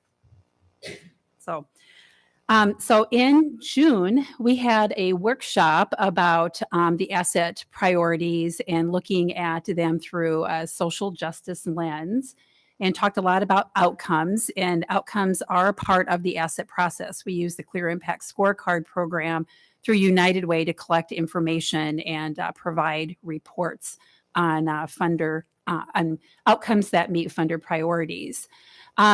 You also then in July finalized those priorities for fiscal year 24. So those are included in the report, and those are priorities that all funders set for the asset process. And we look at first and foremost when the volunteers get together and discuss what their allocations are. So very important part of the process. As the mayor pointed out on page 10, that is the table of funding partners. We did have Central Iowa Community Services Mental Health Region as a partner up until fiscal year 2021. They are continuing to fund the mental health services that are provided here in Ames and Story County. So they do that through their own process. And I will note that as of July 1st of this year, the funding that the regions get all comes from the state. So they no longer are collecting property tax dollars from their member counties. They're fully funded through a state allocation. So Story County does not provide any dollars through the asset process for mental health services. They can't by law. So that comes through the region. I don't want to go through the report line by line, but you can see that the requests are up by almost 12%, or $204,780 over the current year's budget. Please keep in mind that out of that amount that we have budgeted for the current fiscal year, there's a little over $11,000 that was unallocated last year, and the volunteers had recommended that that be reserved and set aside for any housing needs that come up. So those dollars are not included in the contracted amount for fiscal year 23, but we do have those set aside if there are housing needs that come up during the course of the fiscal year. So I highlighted some of the increases that are being asked of the city for fiscal year 24. I do want to point out that we do have one new agency in the process. The Community Academy was approved, and so they're asking for funds for their out-of-school program. And then we also have 3 new services that are in the asset process for next year. One is from All Aboard for Kids, and that is their supported employment service for the developmentally disabled. They piloted that with some donations this last summer and saw success, so they are requesting funds through the asset process. The Bridge Home is going to be discontinuing their transitional living service the end of this fiscal year, and then providing supportive housing. So it's the program that was talked about just a little while ago during Vanessa's item. So that is a service that they are requesting funds from the asset funders for. Could you stay on that just for a second? Yeah. Walk us through again, how will the Bridge Home be different going forward? I mean, we counted on them and they was a pretty important partner. How is that changing? How is that changing? So we've asked funder staff, so Jean Cressy from United Way, Sandra King from the county, and myself have been meeting monthly with the Bridge Home to walk through some of the changes that they've made within their organization and their services and kind of where they see their path forward. And so they are continuing to work on their new campus, which is going to be located just kitty corner from the Human Services Center on South Sherman and South 2nd, I believe. There's 2 parcels of land there that they have secured and will be building on. They anticipate with their site plan of having, I believe, close to 60 beds available, and that's a combination of apartments for families and then beds for individuals. So they will greatly be expanding their capability of serving homeless individuals. They'll also have a day center there, so a place where people can be during the day. They'll have kitchen facilities, showers, laundry facilities, all of those kinds of things. So a more full service kind of operation than what they're able to do today. They have the permanent supportive housing program. So that is a new service for next fiscal year for asset. They have been piloting that with donations, and they are currently serving, I believe, about 20 clients in that program. Most of those individuals are in apartments, and the difference between transitional living and permanent supportive housing is the lease is between the individual or family with the landlord or property manager. So it's not, the lease is not in the Bridge Home's name. And so that's one thing, and that helps establish credit for the individual and housing stabilization. Typically, people who are in permanent supportive housing are in there indefinitely. And then their rent is reduced according to their income. There's criteria set out for a person to be eligible for permanent supportive housing. So they've got to meet the definition of chronic homelessness. They've got to meet the definition of low income. So they may have no income or a certain percentage of low income. And then within the household, there has to be somebody that either has a physical disability, a mental disability, or a substance use issue. So those are the criteria around permanent supportive housing. So a much longer term housing model.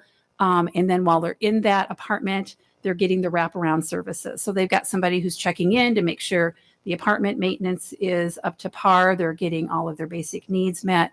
And someone's helping to coordinate those services. So in the case of the Bridge Home, because they're asking for a large sum of money through the asset process. We've also suggested that they talk to the Central Iowa Community Services Mental Health Region about funding, since this is heavily a mental health service. And they have made contact with the region, and the region is currently working on an RFP for permanent supportive housing for the entire 15 county region. So at this point in time, the dollars are not available, but will be through this RFP process. The Bridge Home has also applied for continuum of care funding through the state for the permanent supportive housing. So they've requested funding and have been notified that they will receive $248,000 for their region. And keep in mind, their region is comprised of the 5 counties of Story, Boone, Greene, Hardin, and Marshall counties. So that doesn't mean that $248,000 is just for Ames, Story County. It's for their region. Did that answer your question? Wow, there's a lot there, but yeah, Okay. thank okay. you very and much. Then they're also doing the rapid rehousing program, which is getting people into permanent housing, and they provide wraparound services, I think, for up to 6 months. So there's that level of housing service available as well. Thank you. Another new service is through Excuse Good me. Neighbor. Yeah, one more Yes. question. You also have in your report that they're also going to have emergency shelters still. They're still going to be responsible for those that need to come in out of the elements or whatever. Is that correct? Yep. And that will be, that will continue to be provided at the South Kellogg location, 225 South Kellogg. And then they're also using hotels as overflow, especially this time of year when they see an uptick in the number of people needing that level of service. They also remodeled 1 or 2 apartments. So they have 12 overflow beds that they are currently requesting donations for. It's not staffed yet, and so it's not open to providing services to individual because they're raising the money to be able to provide that. But that, my understanding is that is not part of the request coming to asset. That's going to be funded through donations. The 12 overbed shelter.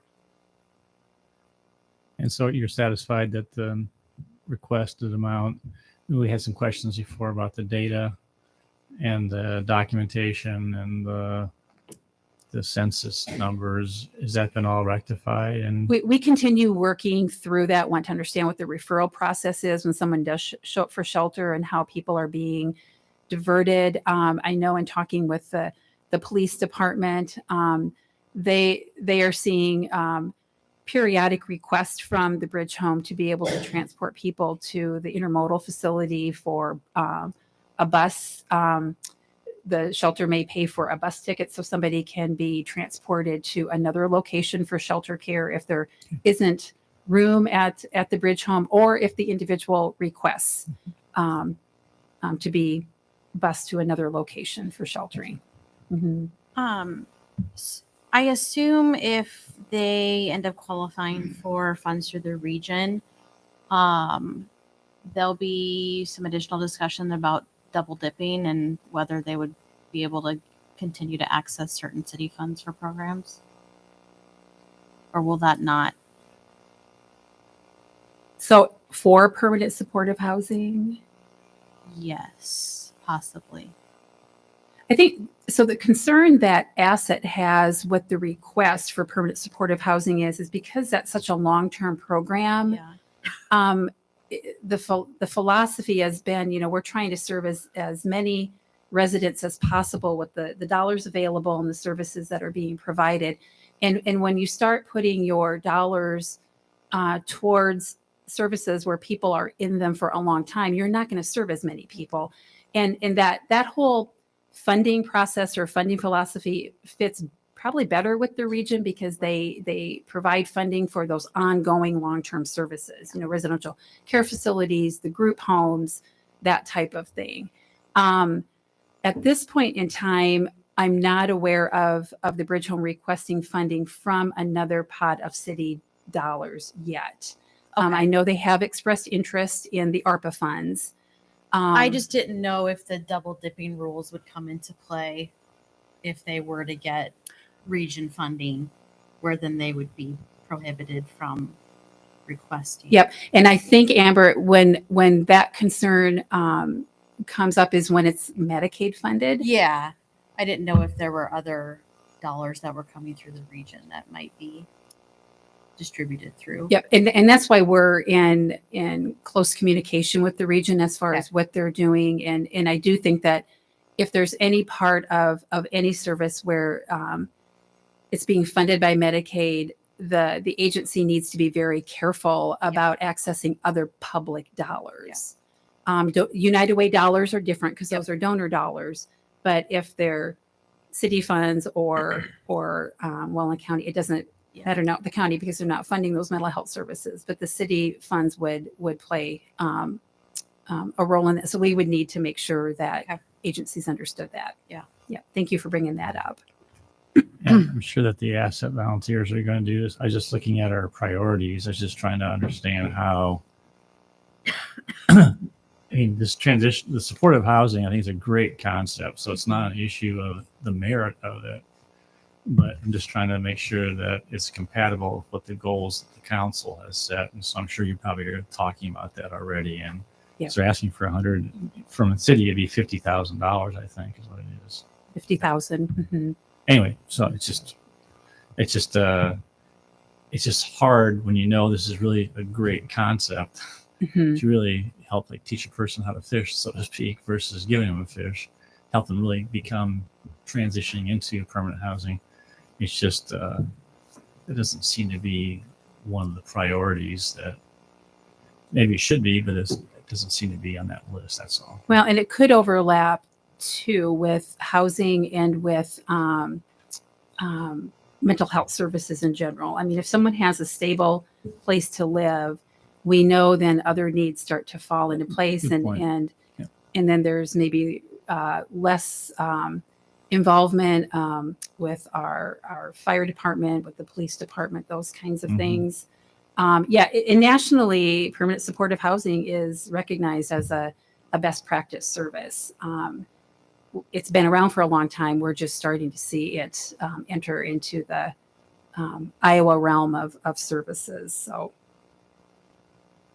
I wanted to point out under Good Neighbor Emergency Assistance, they are starting a new service. It's called a Navigator.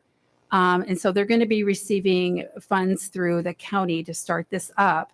And why I specifically want to point this out is because one of the roles that this service will play is working with individuals and families who are facing eviction.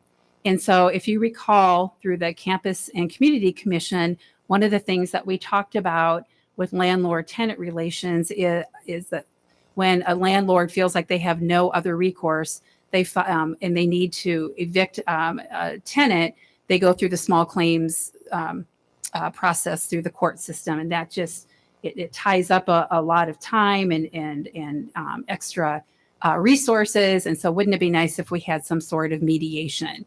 And I think this is probably the closest we're getting to that at this point in time. So that's one of the many things that this Navigator position is going to do, is to help individuals with that online dispute resolution process that will be available.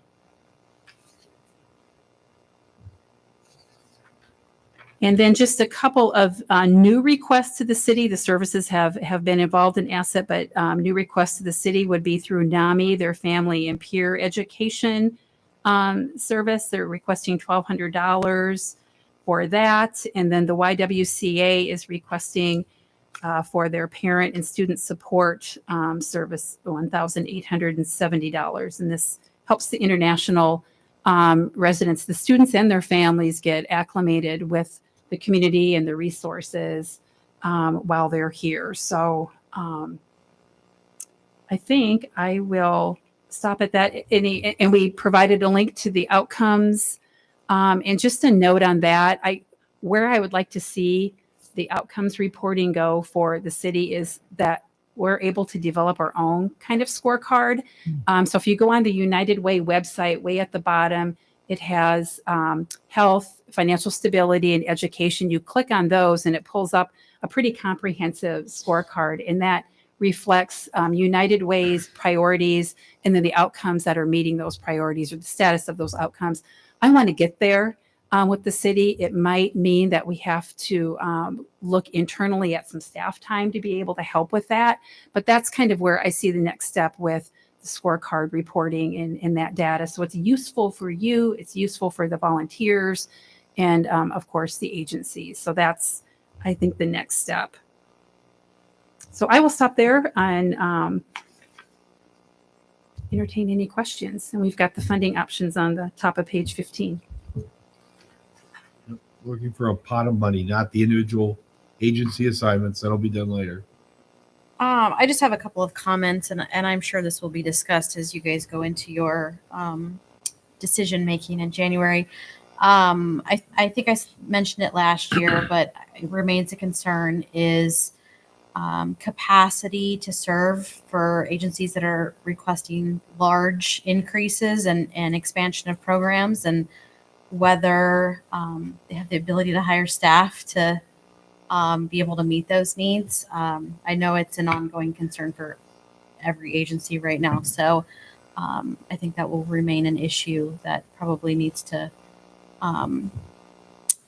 be reviewed as we're assessing the funding increases. And then along with that, you know, I hear some buzz every now and then among some other agencies in terms of ARPA dollars, and what happens when ARPA dollars run out for agencies who have started new programs or expanded programming. And I think we're going to continue to see more of that in the coming years. So I hope that is being discussed with agencies even this year as the volunteers are doing reviews and things with the boards and the executive directors of how those programs are going to be sustainable. Because I have a feeling Asset will be the first stop to ask for some funding for those. Do you have any suggestions in terms of what kind of questions? I mean, you raised a really good point. Oh, I mean, I think the volunteers are perfectly qualified to ask those questions. I just think, and it's always asked as part of the process when you're applying for ARPA funding, but yeah, I mean, it's easy to say you have a plan for sustainability, like, oh, we're going to fundraise this amount, or, we plan to apply for these grants in the future.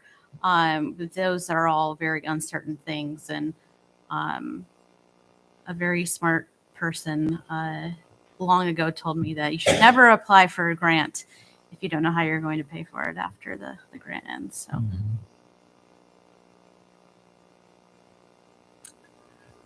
One comment I would have, we talk about finding ways that we can partner with our schools, and this is one of the primary ways in which we can make a difference in the youth of our community is through these. If you look through these different asset programs, so many of them touch on youth. I'm very excited to see the Community Academy emerge. This is an organization that has identified a need.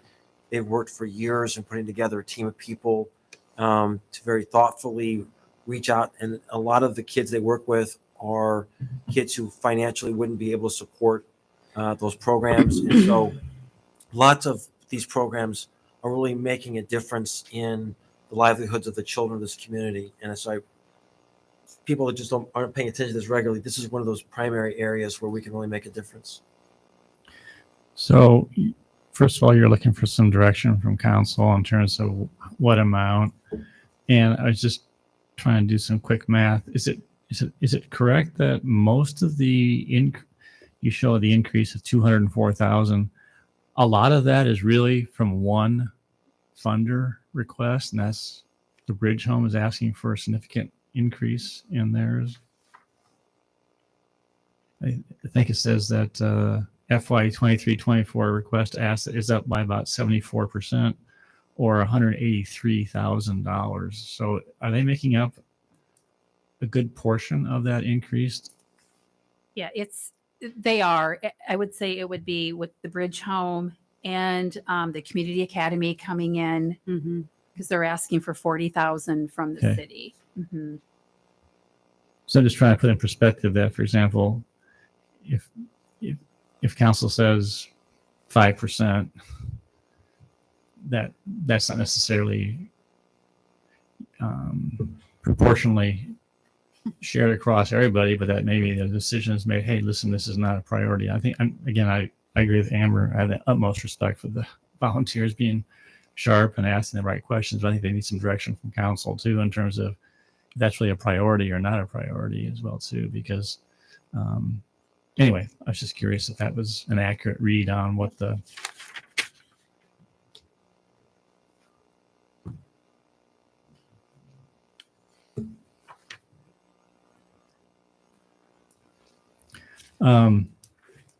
the other piece to the puzzle, which is really just came in Friday, it's in our non-agenda, is Mary Greeley's the new program. It's called ARCH, Alternative Response to Community Health. It just got started. It's a pilot project, not even an asset organization, but it's certainly providing some phenomenal services.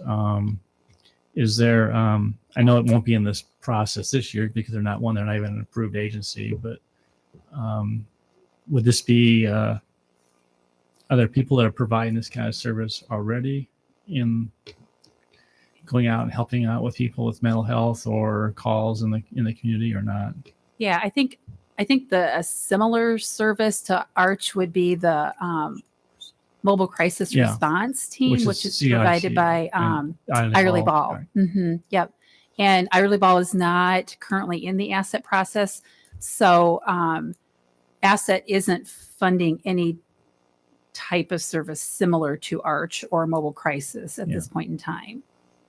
The region is funding Mobile Crisis. Well, we're going to talk about that or the council talk about that under the non-agenda or at the Distribution Communications Council, and so maybe it'll be something to be talked about next year as part of the asset process, if it's appropriate, if it's an appropriate fit. Yep, and we do have a process, for new agencies to enter in and request funding from the funders. That's how Community Academy was added this year. All right. Council, I think they're looking for some direction in terms of just a general percent of increase so they can go ahead and move forward.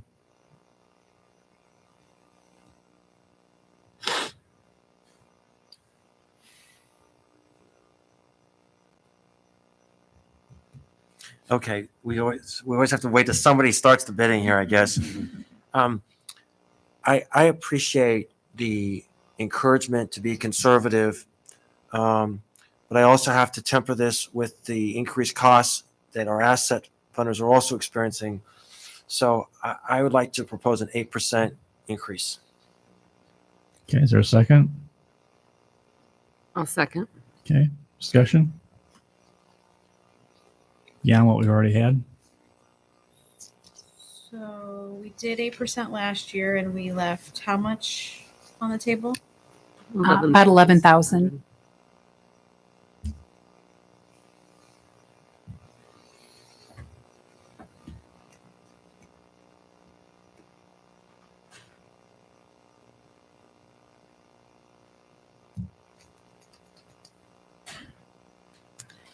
So that's about 138,000. There's no discussion. I'm going to call for a vote then. Oh, is there no discussion? I mean, I'm not supportive of an 8% increase, but Of none? I'm not supportive of an 8%, Oh, not okay. of no increase. Oh, okay. All right. Yeah, I mean, I think we discussed everything that's going to happen at the legislature this year, and I just have a lot of concerns on that side, and I have a lot of concerns in general about all the ARPA funding that's floating around agencies and the sustainability of some of these things and what that does long term. Okay. And I guess my pitch, I chaired the real estate section for a while. The asset commission for a while. And Amber, I think you did as well. So have a heightened appreciation for the work of the asset volunteers. I love our asset process. I'm very proud of it. This is a way in which our community can really help move the needle in the lives of those who have some pretty significant challenges in our community. And it is unusual that we had some money left over. I don't think that's normally the case. I think that's sort of an outlier. I think there's a lot of challenges right now. If we're experiencing those challenges as a city, our asset agencies are also experiencing those challenges. Their labor costs are up and on and on. And so if we expect them to meet the same needs with only a modest increase, I don't know how that's going to happen. So that's why I'm supporting a higher percentage this year.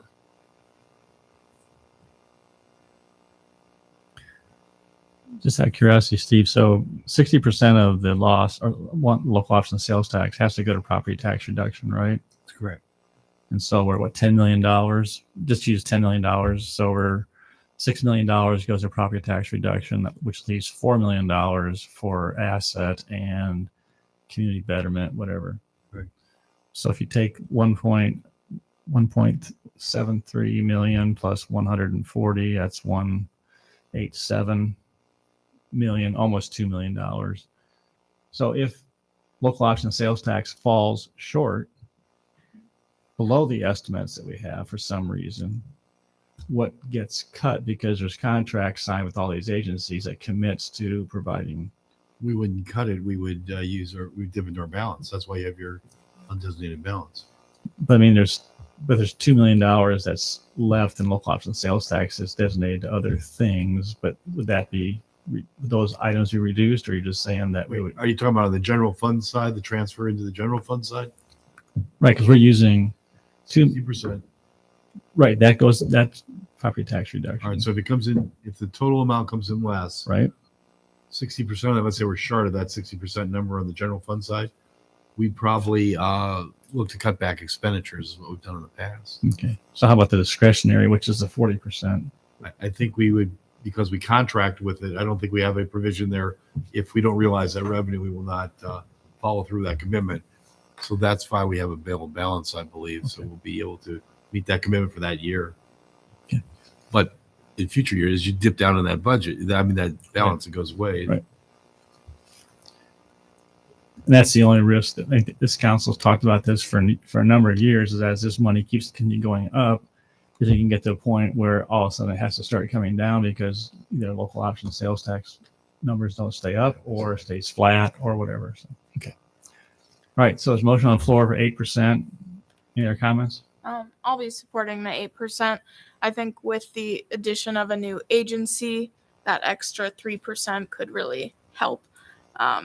That and inflation being at 7%. I know all of these agencies are really hurting. So okay. I think if we can do an 8%, that would be great. Okay.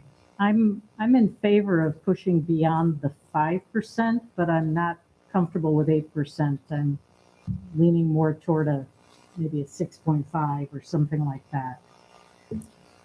Okay. Those in favor of the motion say aye. Aye. Opposed? Nay. Nay. All right. So motion failed. It was 3-3. Is there a new motion? Amber, did you have a number you wanted? I'll throw out 6% just for fun.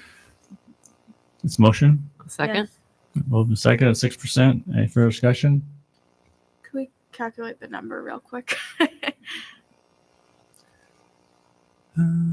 Sure.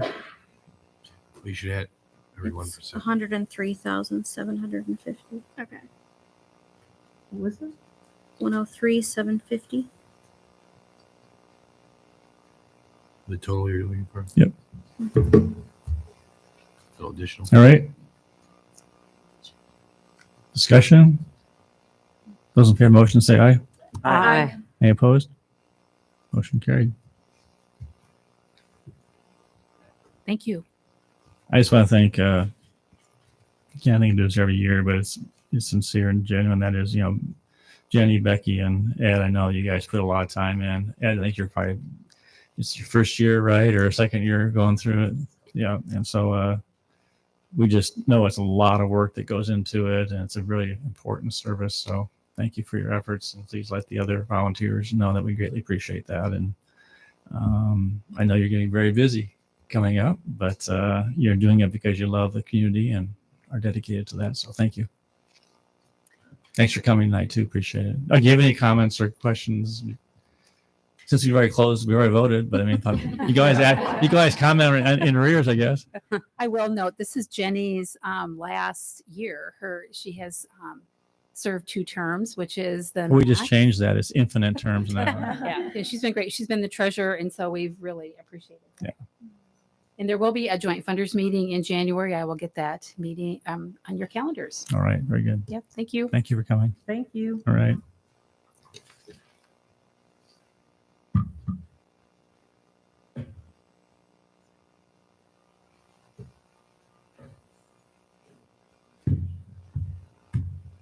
So we'll go through the requests for the Commission on the Arts. This year, the requests were up about 20.5% compared to the current year allocation. Now, if you'll recall, CODA operates a little bit differently than the pot of money that you might allocate for asset. So with CODA, you'll set the total dollar amount, and that will be the total dollar amount that we allocate in the budget. If CODA determines that not all of that money should go directly to the agencies, any leftover money stays in the budget as an amount earmarked for spring and fall special project grants, which are smaller dollar amount grants to the arts agencies that they will award throughout the year. So we've the 20.5% increase is equivalent to $44,473 new dollars for a total of $260,943. I think in the past several years, increase requests in the neighborhood of 20% is about what has been asked for. And we have done some unique things with the Commission on the Arts with some one-time money related to the pandemic. And backed that out, so that isn't considered as the base for future years. Last year, the council essentially gave CODA the entire amount that was being requested. It was $216,470. CODA backed that amount down slightly to create a reserve for special project grants of $10,000. But then awarded the other $206,000 directly to the agencies in their annual grant contracts. So we've got a table in there that indicates the potential options that you may want to consider. Of course, there are a variety of other alternatives you might choose, and I'm happy to answer any questions. Questions for Brian?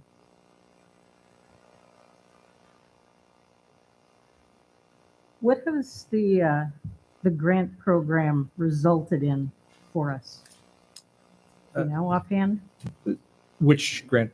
That when the money hasn't been spent and they're using that for individual grants. Well, so earlier tonight, as part of the consent agenda, you approved, I think it was 5 or 6 different spring special project grant activities.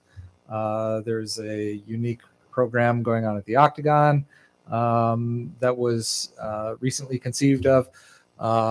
Generally, there are agencies that identify opportunities to put on an extra performance of a play that they might not otherwise be able to fund, or bring in an artist who will lead a workshop or a seminar. It's intended for unique opportunities that are not foreseen at the time that the annual grant is applied for. CODA has bumped up the dollar amount that those grants can be awarded in. Historically, it's been $750 to $1,000. CODA bumped that up to $3,000. And for this spring, the grants that you just awarded tonight, there was a substantial number of applications, more than we've seen in a long time. So I think it does generate some interest. And one of the things that CODA has expressed in the past is that they appreciate that those kinds of grant opportunities require the agencies to think really creatively about what they might want to produce or bring to Ames, and provide to the community.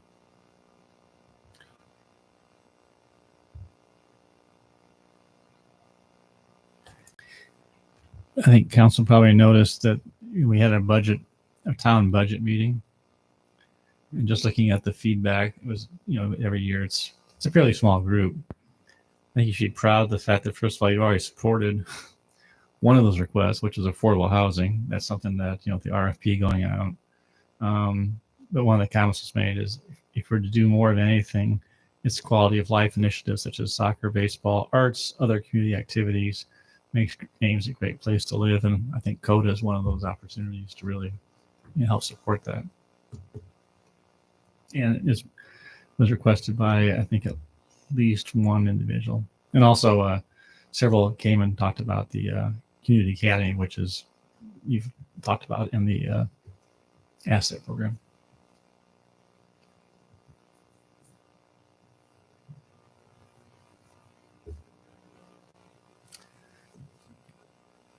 Is there a motion on recommendation for amount?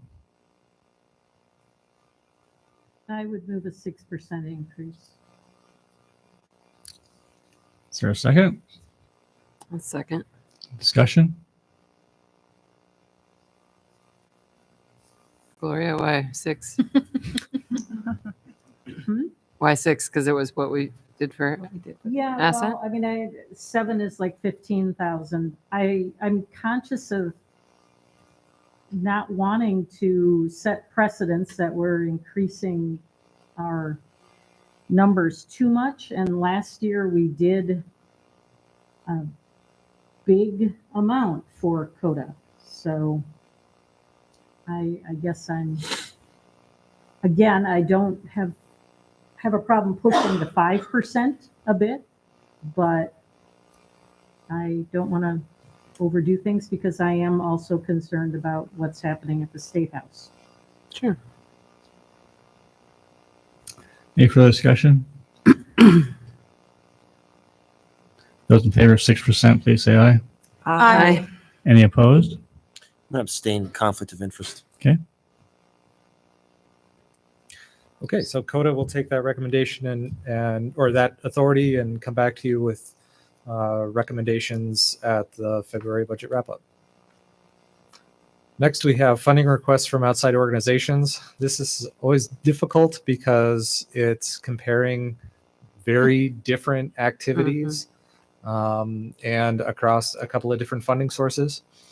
In 22-23, we have a total of $292,659 allocated to these outside funding requests.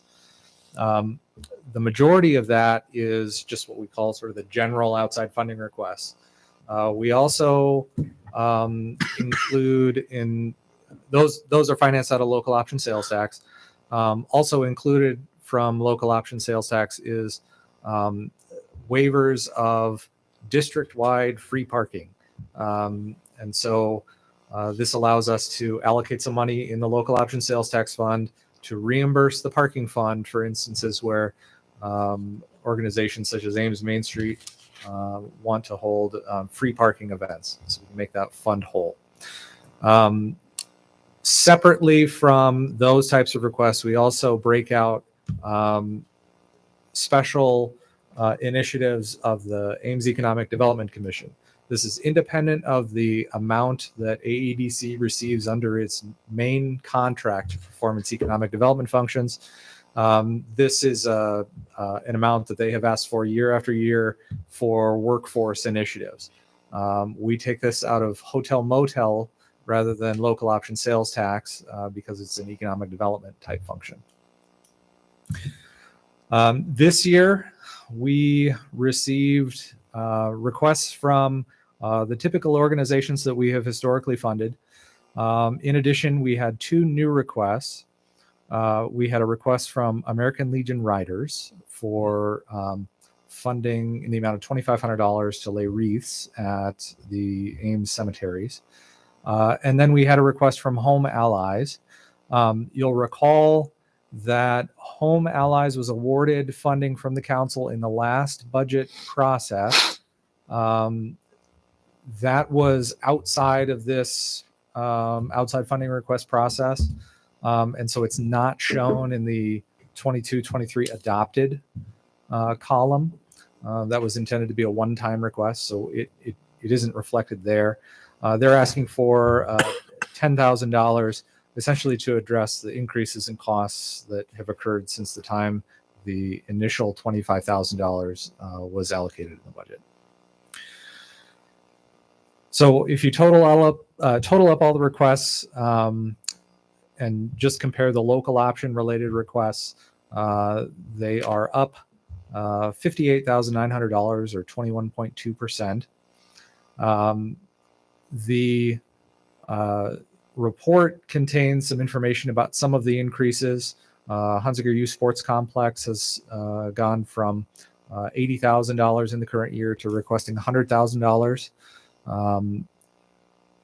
The Story County Housing Trust is requesting a 42% increase compared to its current allocation, and they've indicated that they hope to take advantage of more funding opportunities that require a local match. And then we've got the American Legion Riders and Home Allies detailed in there as well. So what's important here is that we're not asking the council to evaluate the merits of these proposals and determine exactly how much should be awarded to each agency. We're asking again for a pot of money out of the local option sales tax fund that you would like us to work with to develop recommendations. So all of the applications from these organizations are attached to this packet. If the council gives us an authorization that's less than the total request, then city staff will go through those requests and try to reconcile them with the council's priorities and with the cost for the different subcomponents that each organization has requested, and determine what's the right combination of programs and services to meet your desires, and then come up with a recommendation that you would review at the February budget wrap up. Questions or comments? Brian, when you're reviewing these and then making recommendations to us, are you ever requesting additional information from the entities before you make your recommendation? We indicate that we can. I can't recall the last time we've done that, but probably, at times when the perhaps the application material doesn't reconcile with itself, the budget, that kind of thing. Yeah, I'm a little curious about the HYSC request. Obviously, we gave them a significant increase last year, and they're asking for another significant increase. But the grant application specifically says, that funds are generally not to be used for salaries and supplies, general administrative expenses. And if you look at their budget, their administrative expenses in 2 years are going from $35,000 to $136,000 in salaries. So I guess I'm just a little curious about that.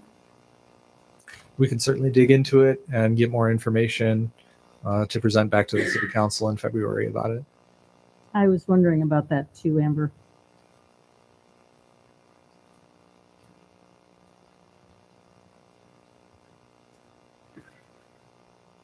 Other questions?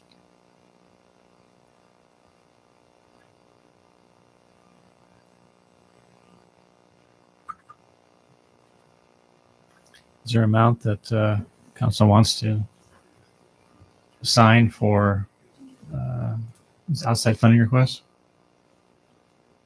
Move an increase of 6%. Second. Discussion? So just so we're clear, with that authority, we would take a 6% increase on the local option sales tax funded programs only. We would evaluate the AEDC request independent of that 6% authority. Yeah, they're asking for an increase. Right.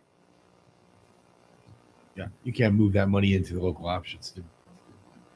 Right. Those in favor of the motion say aye. Aye. Any opposed or abstaining? I'm abstaining, sorry. I didn't mean to vote. Okay. Motion passes 5-0 with Amber abstaining. Anything else?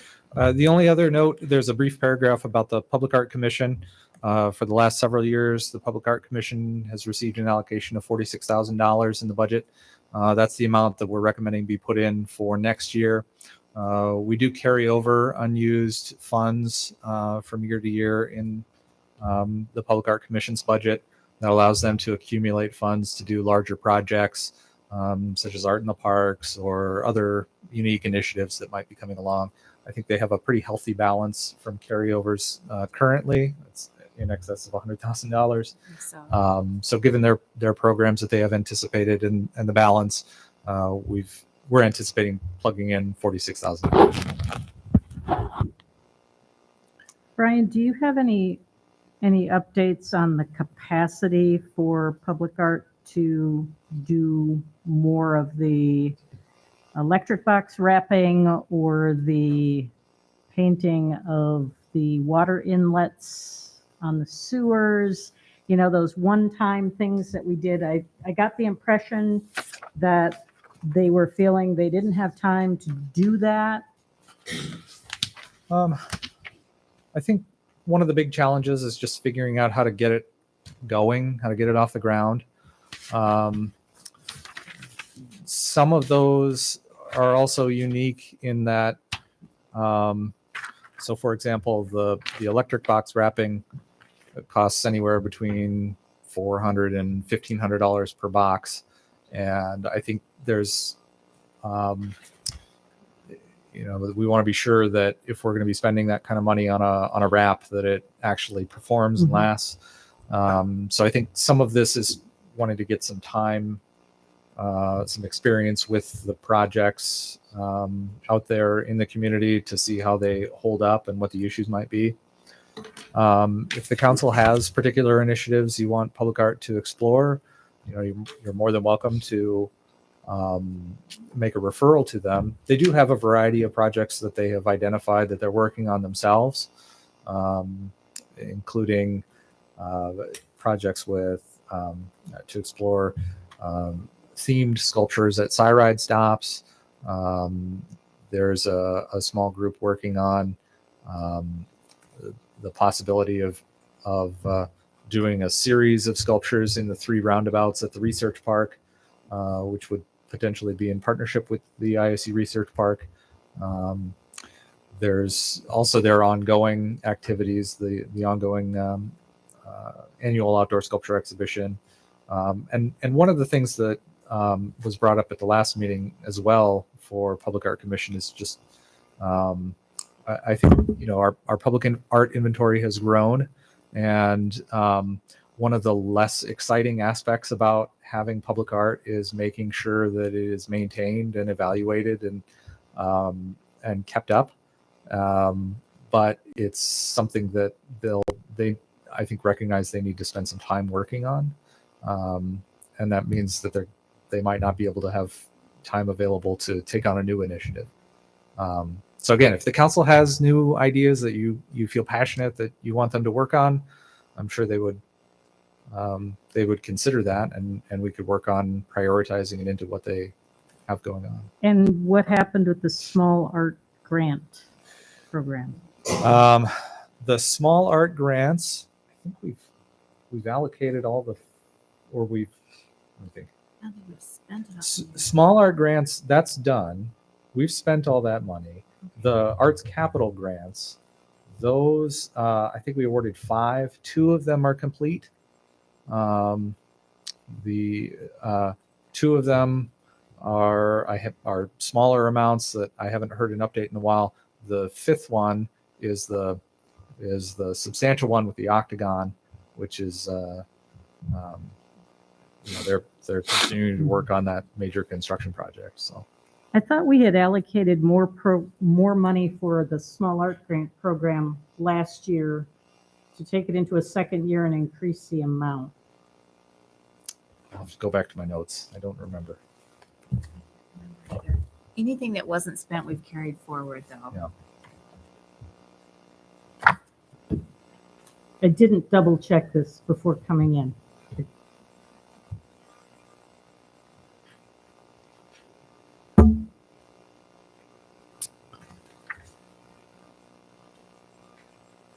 Any other questions while that information is being looked for? Can you remind us how agencies hear about the CODA funding? Like, what's that promotional piece look like? We notify all of the agencies that we have contact information for that have historically participated or that have participated in any of our other grant programs, and then the arts agencies, have contacts among themselves, and they share that information as well. We had one new agency this year for CODA that was just recently formed. And then we had another agency that had previously applied for and received CODA funds that didn't apply for them for the year we're currently in, but they're back again for next year. So, I think the participation is pretty constant, although we have seen a couple of agencies change out some new ones. Nancy, did you find the answer to the question? Or? I just see the 10,000 that we had in 21-22 for small art grant program. I think that was carried over from the prior year. But it may be that we didn't allocate because PAC indicated they were overworked and couldn't do the program because of the wraps and the painting. Excuse me. I don't know. I don't recall. All right. So you're just looking for, is there There's no motion. That was just informational. just to regarding keep the PAC. 46, unless council has an objection, Right. keeping it $46,000. Okay. All right. Anything else? I see there's a letter from Dan Culhane regarding AEDC. Is that right? Yep. We've supplied you with the minutes of the budget hearing and also any other correspondence we've received requesting monies. Is there any action necessary or Nope. You'll have direction to make on your that? decisions at wrap up time. Okay. All right. You want to fund any or all of them? Steve, one of the things that was brought up at budget time was, or at the town hall meeting, was the funding for the animal shelter. Where are we on that in the CIP? Well, what we're going to have to do now that we're moving ahead with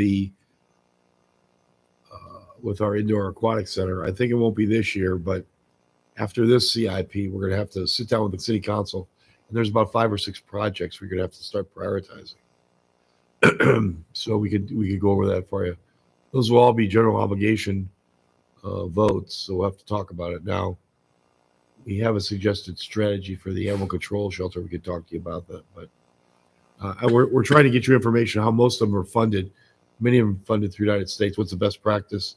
It's usually they're primarily funded by donations, but we'll probably have to participate in some amount to help get matching funds or more than matching funds.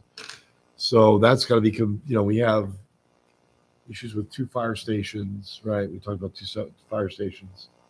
We have the animal shelter and a few other projects we need to talk about. Okay. Anything else? No. All right. Okay. Very good. Thank you.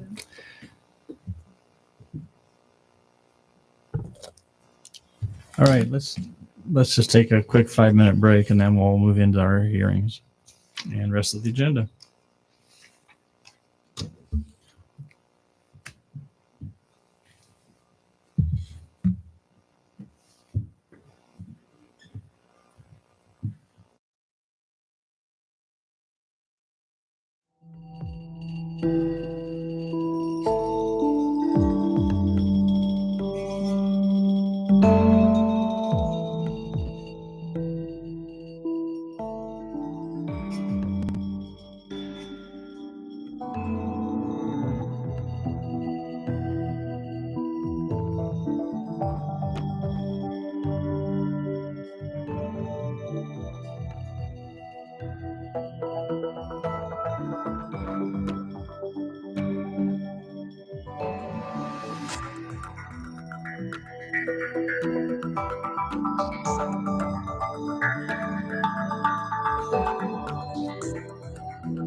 All right.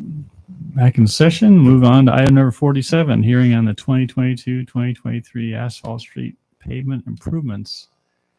Council, do you have any questions for staff on this particular item? All right, I declare a public hearing on the 2022-2023 asphalt street pavement improvement project to be open. Is there anyone that wants to address council on this item?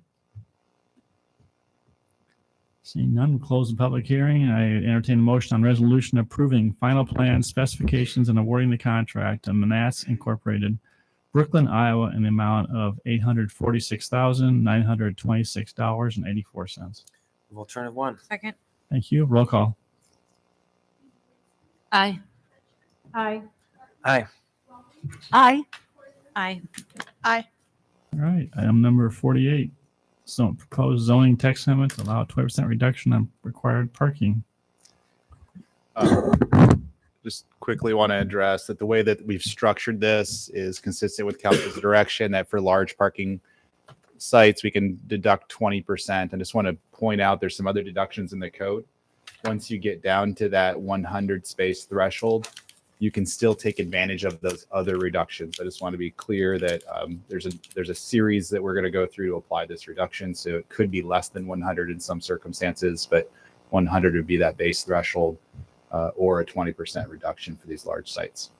Any other questions, I'll be happy to answer them.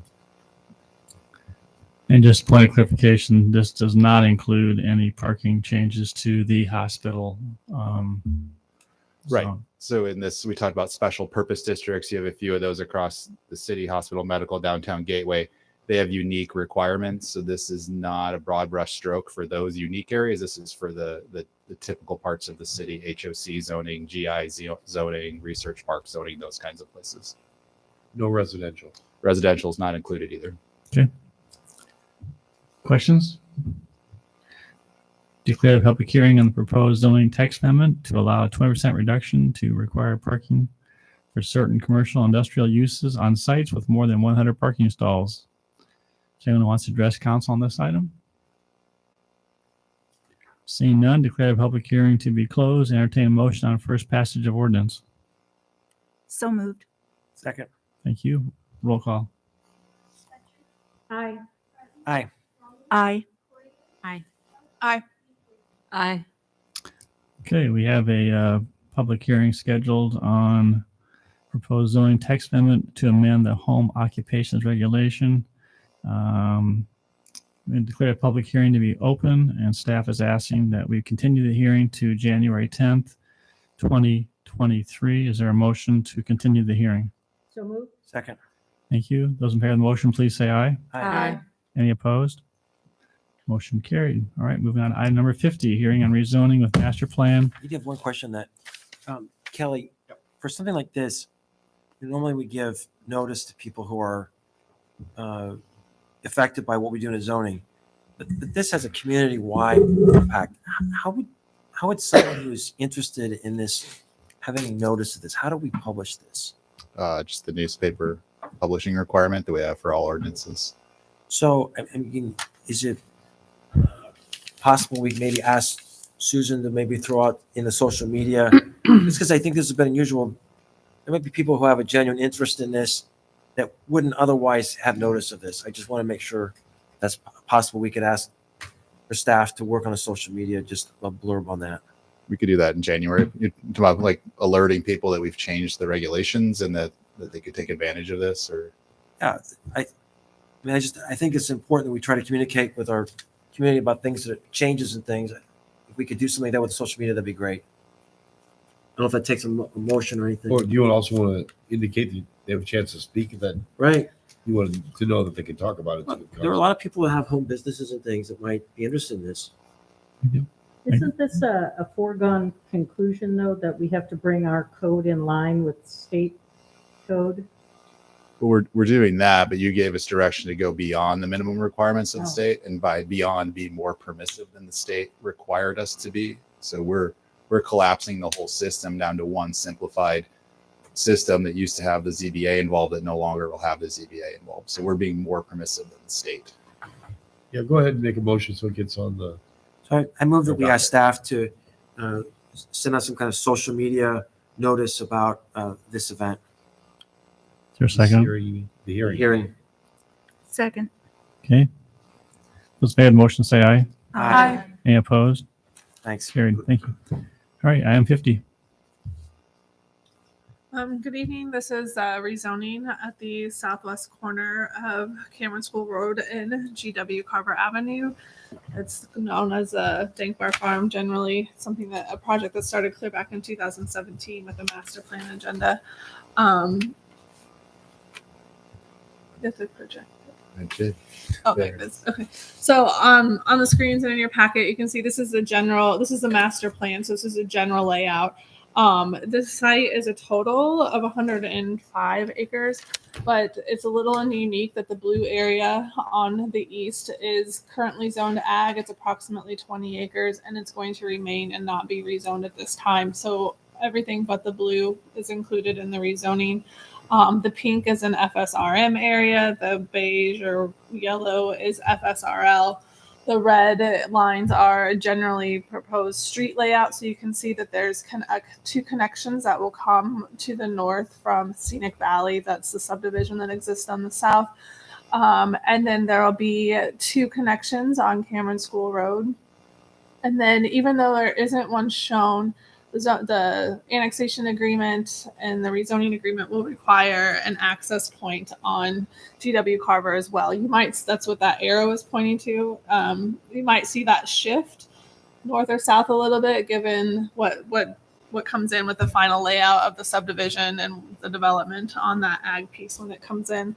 The densities are proposed match what the zoning districts allow. I will point out with the FSRM, their master plan designates a specific housing type of single family attached. FSRM does allow for single family detached, attached, and multifamily with buildings up to 12 units.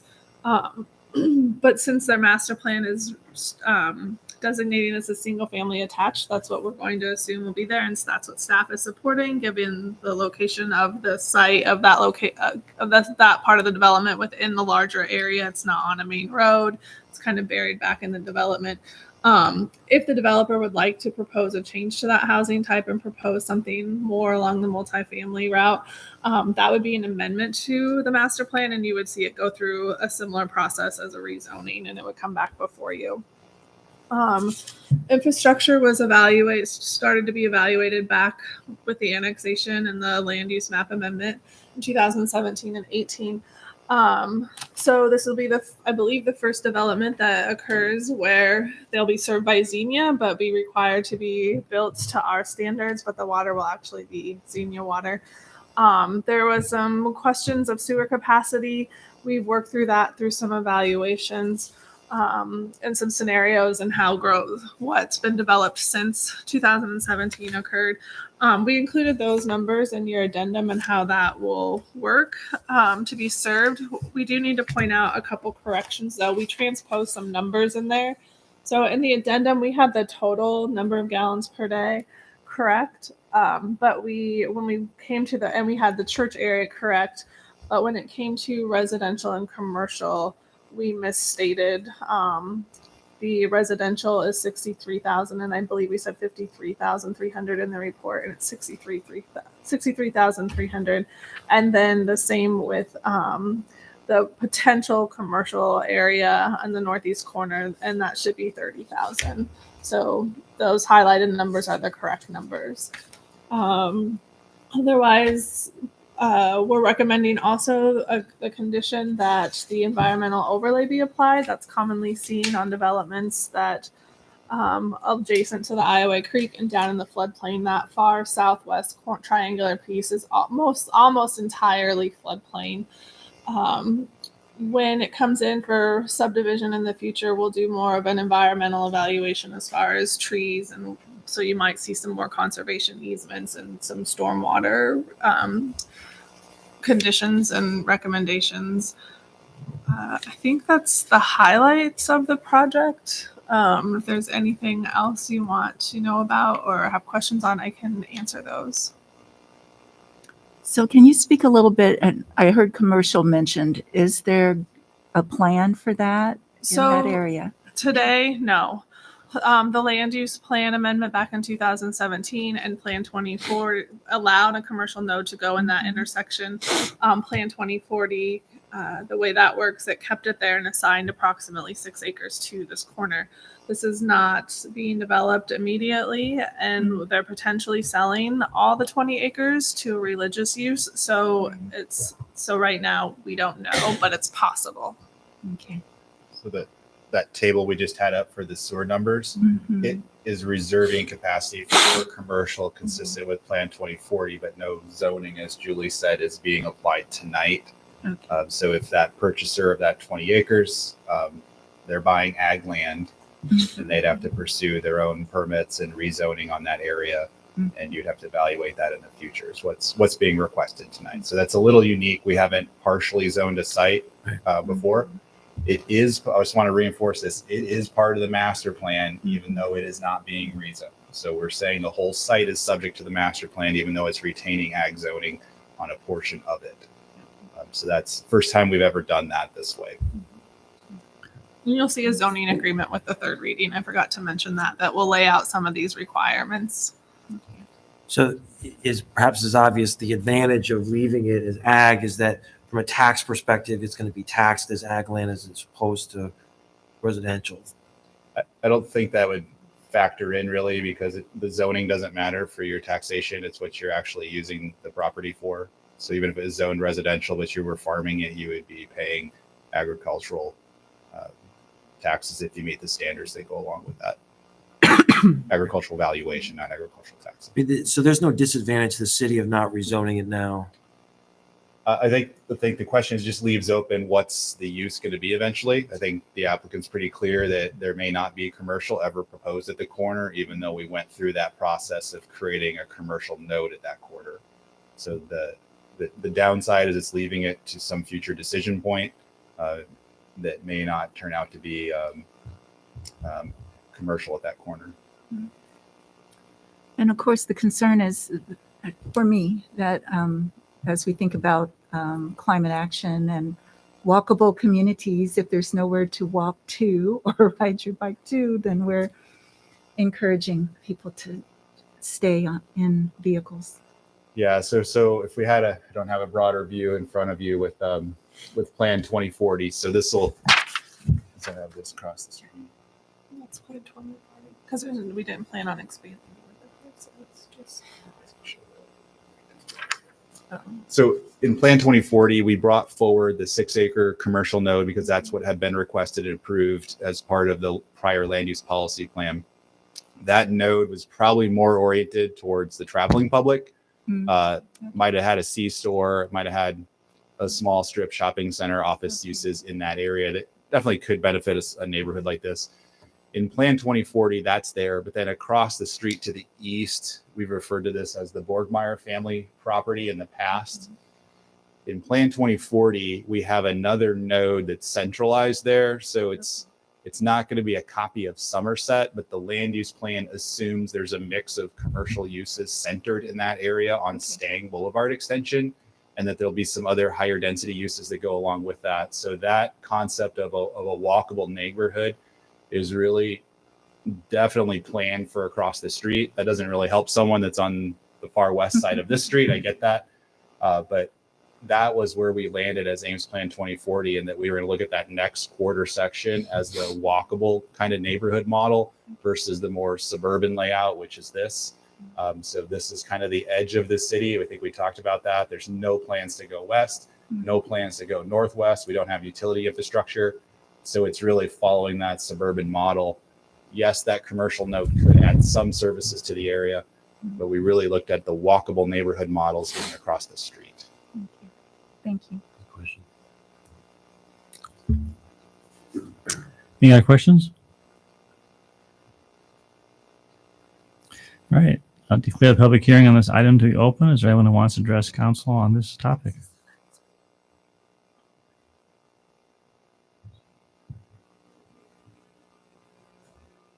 Hi, Kurt Friedrich Land Development Company, 106th Street. It's good to see everyone. Thanks for staying up.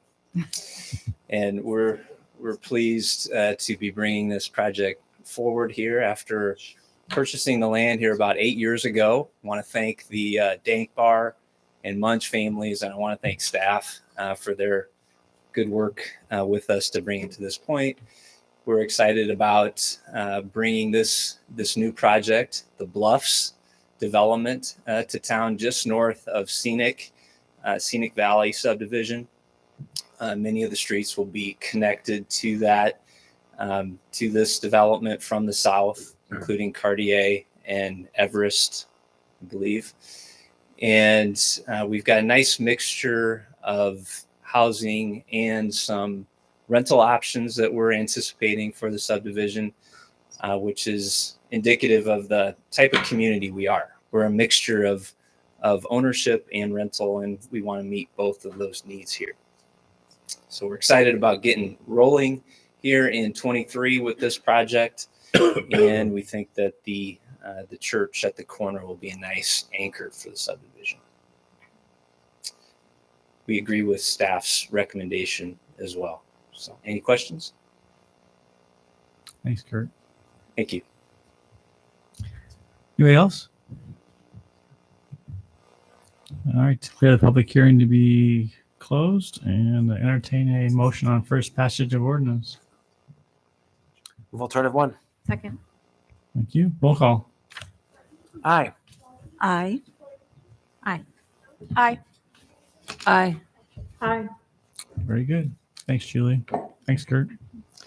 All right, moving on to item 51, urban renewal area plan for 2105 and 2421 North Dayton Avenue. Really just here for questions. I think we've talked about this site a number of times in the last year. So this is the final step on the city's part to implement the development agreement that was approved earlier this fall. The developer still would have to move forward with final platting based on the schedule in that agreement to move forward with being eligible for this rebate that you're creating tonight if you approve this. Questions for staff? All right, declare the public hearing on this item to be open. Is there anyone in the audience that wants to address council on this topic tonight? Seeing and hearing none, let's declare the public hearing to be closed. Entertain a motion on resolution adopting the plan and establishing an urban renewal area. Move the resolution. Second. Thank you. Roll call. Aye. Aye. Aye. Aye. Aye. Aye. All right, and entertain a motion on first passage of ordinance creating a tax increment financing district. So move. Second. Roll call. Aye. Aye. Aye. Aye. Aye. Aye. Thank you. Thank you, Kelly. All right, moving on to first passage of ordinance, amend municipal code, amending chapter 28, division 1 for purposes of establishing a commercial electric vehicle charging rate and updates to industrial time of use rate. Mr. Com. I'm back again. I'm going to stand so that I talk faster and get out of here quicker for you. So what we're bringing before you is this kind of is a continuation of what we're trying to move the city towards on the climate action plan. We want to encourage electric vehicle charging. We want to discourage hitting new peaks and things like that. So a way to do that, and this one is set up more for our commercial customers, where basically there's a difference between the rates that we typically charge our customers and how the energy grid or energy market works. The energy is typically more expensive during the day. You set new peaks during the day. There's plentiful at night, and it obviously causes us not to hit a new peak. So as customers bring on electric vehicle chargers, we really want to encourage, but not force our customers, well, this is the only time you can charge. So by doing that, you send proper pricing signals. So for our commercial customers, basically, our normal rate throughout the day is about 6.5 cents. By creating an off-peak rate from 9 to 9 p.m. till 9 in the morning at 4 cents, there's a strong encouragement. Plug it in then, charge it up, and it works very well. And then, however, if they want to charge during the day, we create a disincentive. So then that rate becomes significantly higher. And so we want to bring this into the municipal code.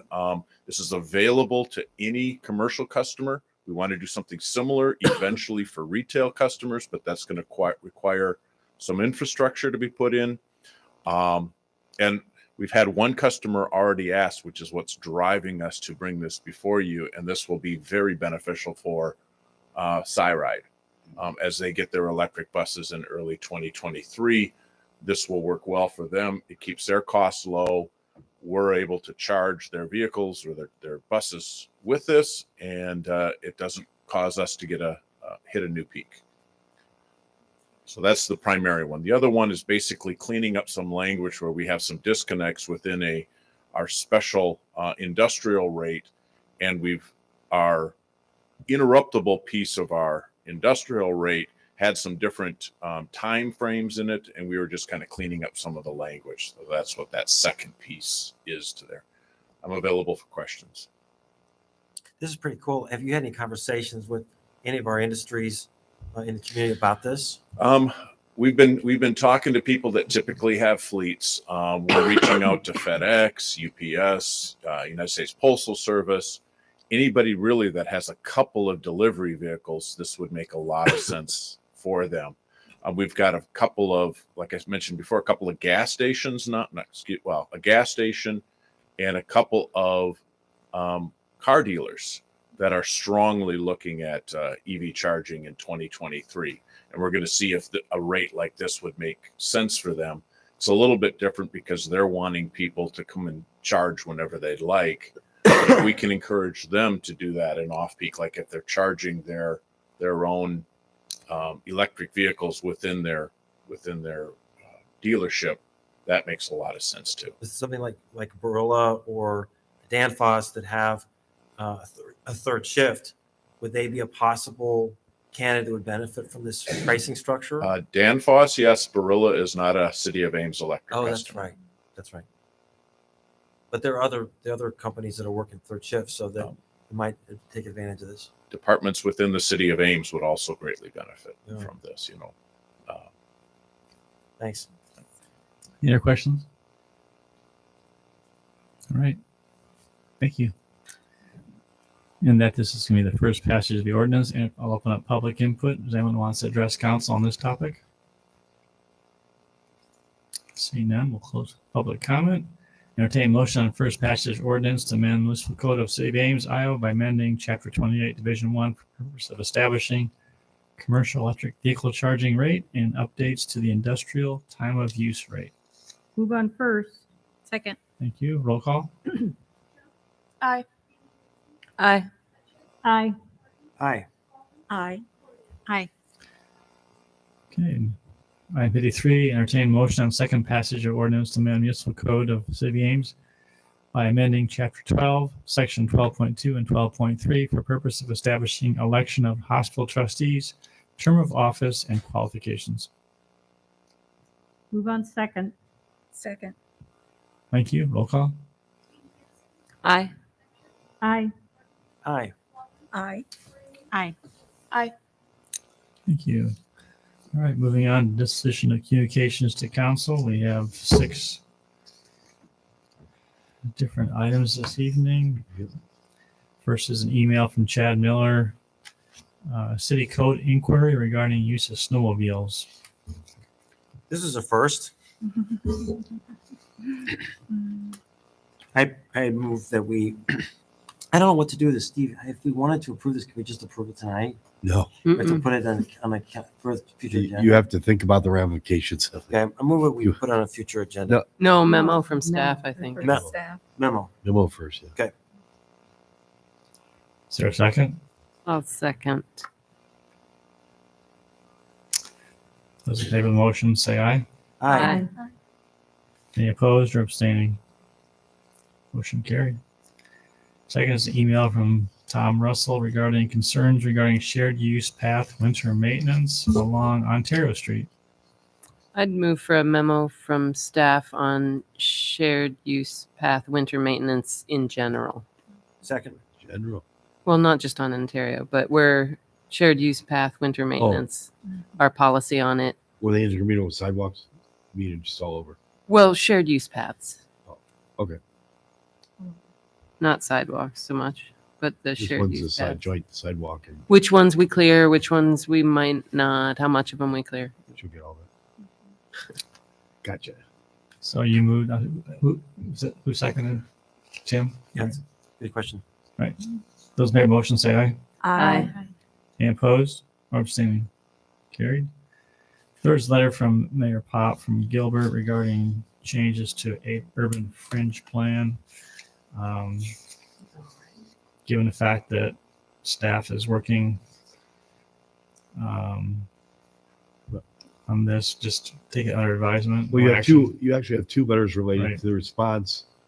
3 and 5. Item To 3. Kelly's letter to them It's come in just today, and the real question before you is, do you? The county has asked that you extend the fringe area plan agreement till April. So if you want to do that, rather than waiting to let it expire January 1st, we don't have another meeting till then, you'd have to take action at our next. You'd ask that you vote on whether to extend the fringe area plan on our 20th workshop. So place on the agenda. Yeah, I just would- to extend it. Just I'd to move extend it. Put it on the agenda. It's not to discuss this. I don't. We can't vote on it tonight. No, but I don't want you to discuss their memos on the 20th. I just want to vote to whether extend it. I, Then I'll give you time to discuss it in a January meeting. I would move that we put it on the agenda To extend The the, vote To extend it? To vote, yeah, to, not to discuss. yeah, we have to extend it. right. But the action on the agenda is to extend it, right? Yes. That's what I meant. Just clarify. Yes. I know. The action on the agenda would be to extend it because we can't That's right. discuss any of this if it's not extended. And that would come on the 20th. Right, so that'd be on the 20th. We're not going to discuss the. We're not going to fringe discuss plan. the fringe on 20. We're It's just the extension of Yes. the fringe plan. Got it. The expiration of the fringe plan. Right. Been moved and seconded. And that'd be, yeah. Those in favor of the motion say aye. Aye. Any opposed? Hey, Okay. So number 3 essentially would be just That goes. that just Just is- on the agenda. there's no action on this No, one. no, you understand their position. Right. They're just letting us know what their position is.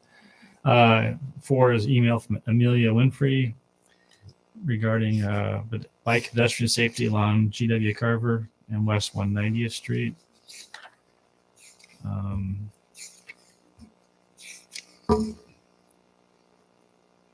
Is there any interest in a memo, or I could certainly respond to her and thank her for her concerns? I mean, some of this is It's going to not be. city, it's not in the city limits. I don't know what she's talking about. Some of them might be. Is some of this be pulled into our discussion of the bike master plan? I mean, I guess I wasn't really impressed. It's Well, GW Carver Avenue to Grand Avenue is, Yeah. it's all outside of. The All city. outside. Most. I think so. mm, But there are some sections that were in. Some. okay. I can just respond back to her regarding that. What do you I'll, say? I'll, well, I'll say Amber said, no, just kidding. Well, you could just tell her that we will discuss it as appropriate in the. Where we have jurisdiction. And maybe explain the bike ped Yeah, master plan yeah. input And- process so And that where we do have jurisdiction too, Mhm. because Yeah. I don't think it's clear that some of that is Yep. clearly outside of our. but have her give her input through the bike ped master plan input process too. That's To a good point. make sure we know that I mean, we're I don't think people often realize that the Ames Golf and Country Club is not actually in Ames. Well, they're using a names. We're getting a little punchy. Sorry. All right. Yeah. All right. I'll need a motion if everyone's in agreement with that. All right. We're taking care of number 5. Number 6 is letter from Melissa McGarry. Is everyone familiar with the ARCH program? There's a nice memo in there regarding having an EMT and a social worker responding to 911 calls when dispatched, and it's a pilot program, 6 months in duration, and it's just getting rave reviews from multiple entities, including our police department, Julie Saxton, chief of police on the Iowa State campus, and also both school districts. Actually, on Friday afternoon, Melissa and I met with the chief of police from Iowa State, Chief Newton, both school districts, and also the county to review the plan and see if there's any opportunity for some joint funding. And then also Melissa's going to be contacting CICS to see if there's any money from that. So, but because of the fact that it just started in October and we're getting into our budgeting process, I suggested she send a letter asking if council be interested in referring to the city manager and looking for ways to try and partner. The hospital and foundation is not just dumping this on the city. They're actually willing to help fund part of that as well too. But it's getting going, but we just like to see it continue, not just drop off. There will be a funding gap because the pilot program ends in middle of April, and they're working on that right now. It's about $40,000 to continue that. But the overall, right now they're doing it 40 hours a week, and they let you go to 60 hours because they feel that's kind of the sweet spot where they could go ahead and meet the needs. And they're going to get the hours and the days from in concert with Chief Huff, Julie Saxon, and when they have the most number of calls, when they're tracking that right now. But they believe that they could actually have responded to 90 more calls than what they have, just because of the tracking system.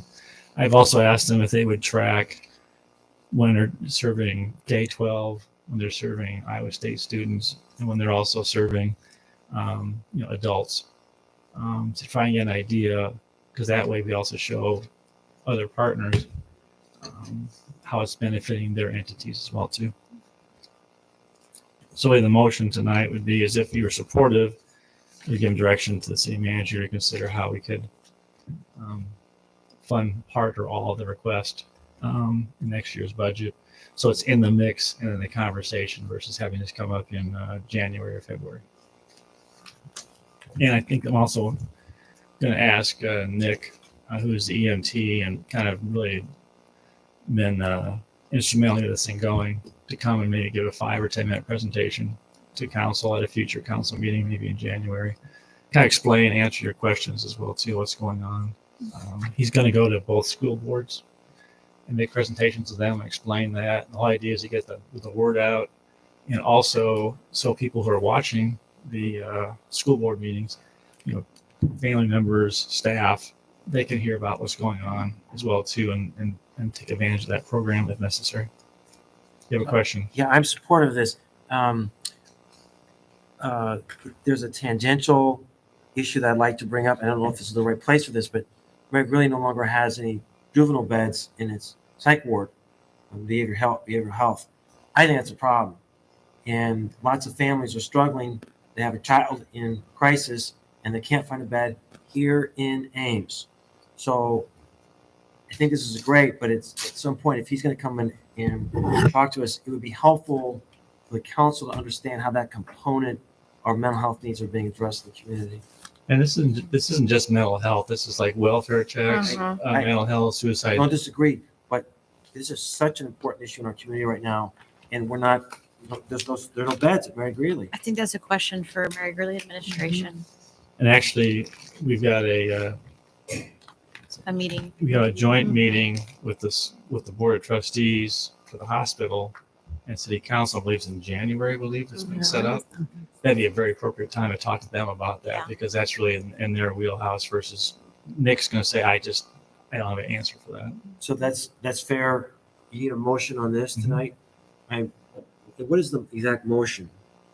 It's just directing the city manager to look for ways to fund a portion of or all of the request in the budget for next year, with the understanding that's in the motion, but then with the understanding, if CICS can come in and help reduce some of that, defray some of it, Iowa State's the police department is looking at that. I'm going to talk to student government and see if there's anything that they could help with as well too. So can I just say so moved? That was very, very well articulated. Move direct staff to look at funding for this. Second. Okay. Those in favor of the motion say aye. Aye. Any opposed? Thank you.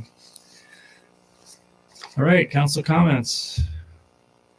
Bryce. Hello. Any comments? You look like you were in the zone over there. I got nothing. You're in final week, aren't you? Yep. Thanks for coming during finals week. I'm not sure all of our ex officials have come during finals week, so thanks for doing that. Mine aren't too complex. So. Okay. All right. Brennan? I'll give a shout out to Richard. He brought me one of his sweatshirts tonight. So thank you, Richard. Appreciate that. I don't think I have anything else tonight. Nothing tonight. Nothing for me. I wanted to bring up an issue that hopefully you all saw a message from me, even though there is a separate message from one of our community members about our policies around fencing and front yards. And I wondered if we wanted to have a bit of a discussion thinking about our climate action goals as well as sustainability, and whether or not that is something that we want to consider in addition to the original purposes for which some of those fencing ordinances were created. So for future discussion. Is that a memo? Is that what you said or no? Yeah, a memo. From a memo. Wait, No. what are you asking? No, not a memo. A memo to bring it to a future meeting for discussion. It's on the agenda. Related to the policy. I'm not sure. Do you What are understand we the connection? discussing? Fencing or requirements for heights, you mean? I know what she's talking about. I know, I'm sorry. I do. Okay. I'm lost. No, there's no particular I'll second. letter or anything recently. The motion is moved and seconded. Go ahead, Kelly. I assume you're talking about recent ZBA cases for some Right. appeals for different structures that are in the front yard related Right. to fencing and landscaping and gardening and things. So And how's that tied to? Deer fence has to be too much taller than we would allow a fence to be I in the understand front that, but yards. how's it tied to our? Well, thinking about that, if we are encouraging people to garden, landscape, do those kinds of things, but there aren't options in their current yard structure, but there may be in front yards, then what might be our options for that? Oh, and to do that, you need fences. What you're And to saying. do that successfully, you need I see. fences. Yeah, sorry. That's right. I get the connection now. Right? So would that lead to having fences in the front yards? Well, potentially, and we might think about whether or not that is specific to particular neighborhoods or types of configurations in somewhat the same way that we did with parking in certain areas, that we might decide that based on the configuration of a neighborhood, it would make sense and could be aesthetically pleasing when we have a particular neighborhood that fits. I mean, I just think this would carve up the neighborhoods. I'm having trouble seeing the correlation between fences in the front yard and our climate goals. I don't know how that would move the needle or anything, but So I can see the connection, but I think if I were making the motion, I would be asking for a memo on what our current ordinances are with relation to fences, because I don't have a good sense of what is allowed and what isn't allowed currently.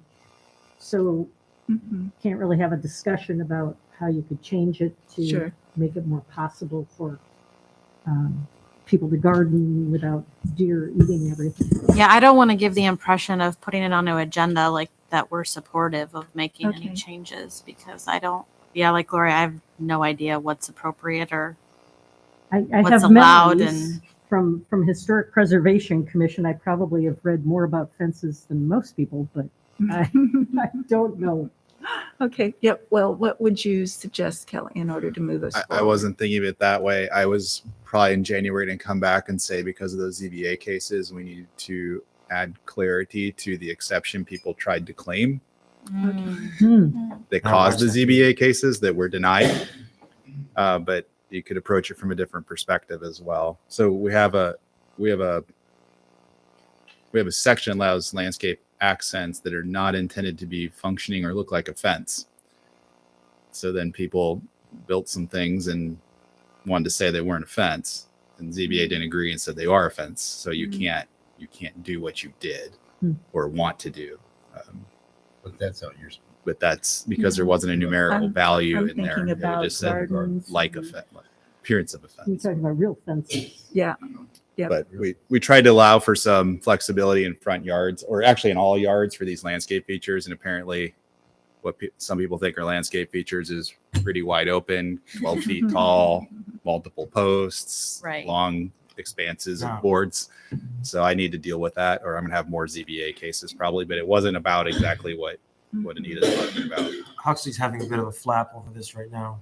Who is So- Huxley's having a bit of a So to move this forward so we can, So if you want a memo summarizing, well, the question is that is council interested in Yes, is council interested? considering putting fencing around front yards or not? That's why I'm hearing the Or I having don't know what's fenced features. possible right now. So I don't know if I'm in favor of it or not. Okay. All right. So I Do you want- would be in favor of getting a memo Okay. on what the ordinances cover regarding fencing. In the front yards. Used to be only Yeah. front yards. Right, right. you understand the motion? It's memo for what's allowed. Those in favor of the motion say aye. I, Aye. Opposed? Nay. Nay. Motion carried 4-2. Did you get that? yes. Well, it's the motion was by Anita and just clarified it's a memo to what's allowed. Okay. What's allowed fences in front yards. Mhm. Thank you. Anything else? Anita? No, thanks. Tim? Council comments is probably not a good place to mark every obituary that we have in the community, but I did want to just note the passing of Coach Bill Bergen. His contribution to the community was enormous. One of those people that I call the glue behind the community that did things behind the scenes to keep the community together. And so just note Coach Bergen's passing and our condolences to his family. So, And I want to reiterate the thanks to our asset board. The volunteers do a great job with that, and I'm always impressed with them. And also wish all of the Iowa State students well as they're finishing their finals. That includes you, Bryce, Yes. even if it's easy. Not me. And Rachel. And I thought you Not were Rachel. done. Not Rachel. I thought you were done already, Rachel. Not yet. Okay. You too. Anything else? No, that's it. I'll just mention that this Saturday at 11 o'clock out at the Ames Municipal Cemetery will be the Reese Across America ceremony, and they'll be laying 1,500, 1,800 wreaths at graves of veterans. And I've had the honor of speaking at several of those already, and we'll be doing so again. And it's just, it's actually pretty moving, and there's they take it very seriously, and it is really an honor at this holiday season, those that have died in the service of our country, and so it's a great event. So, all right, that Mark, do we have legal justification to go into closed session? Yes, Iowa Code Section 21.51C allows the council to go into closed session to discuss matters in litigation or threatened litigation. All right, is there a motion to go in closed session? Second. Okay, roll call. Aye. Aye. I. Aye. Aye. Aye. All right, very good.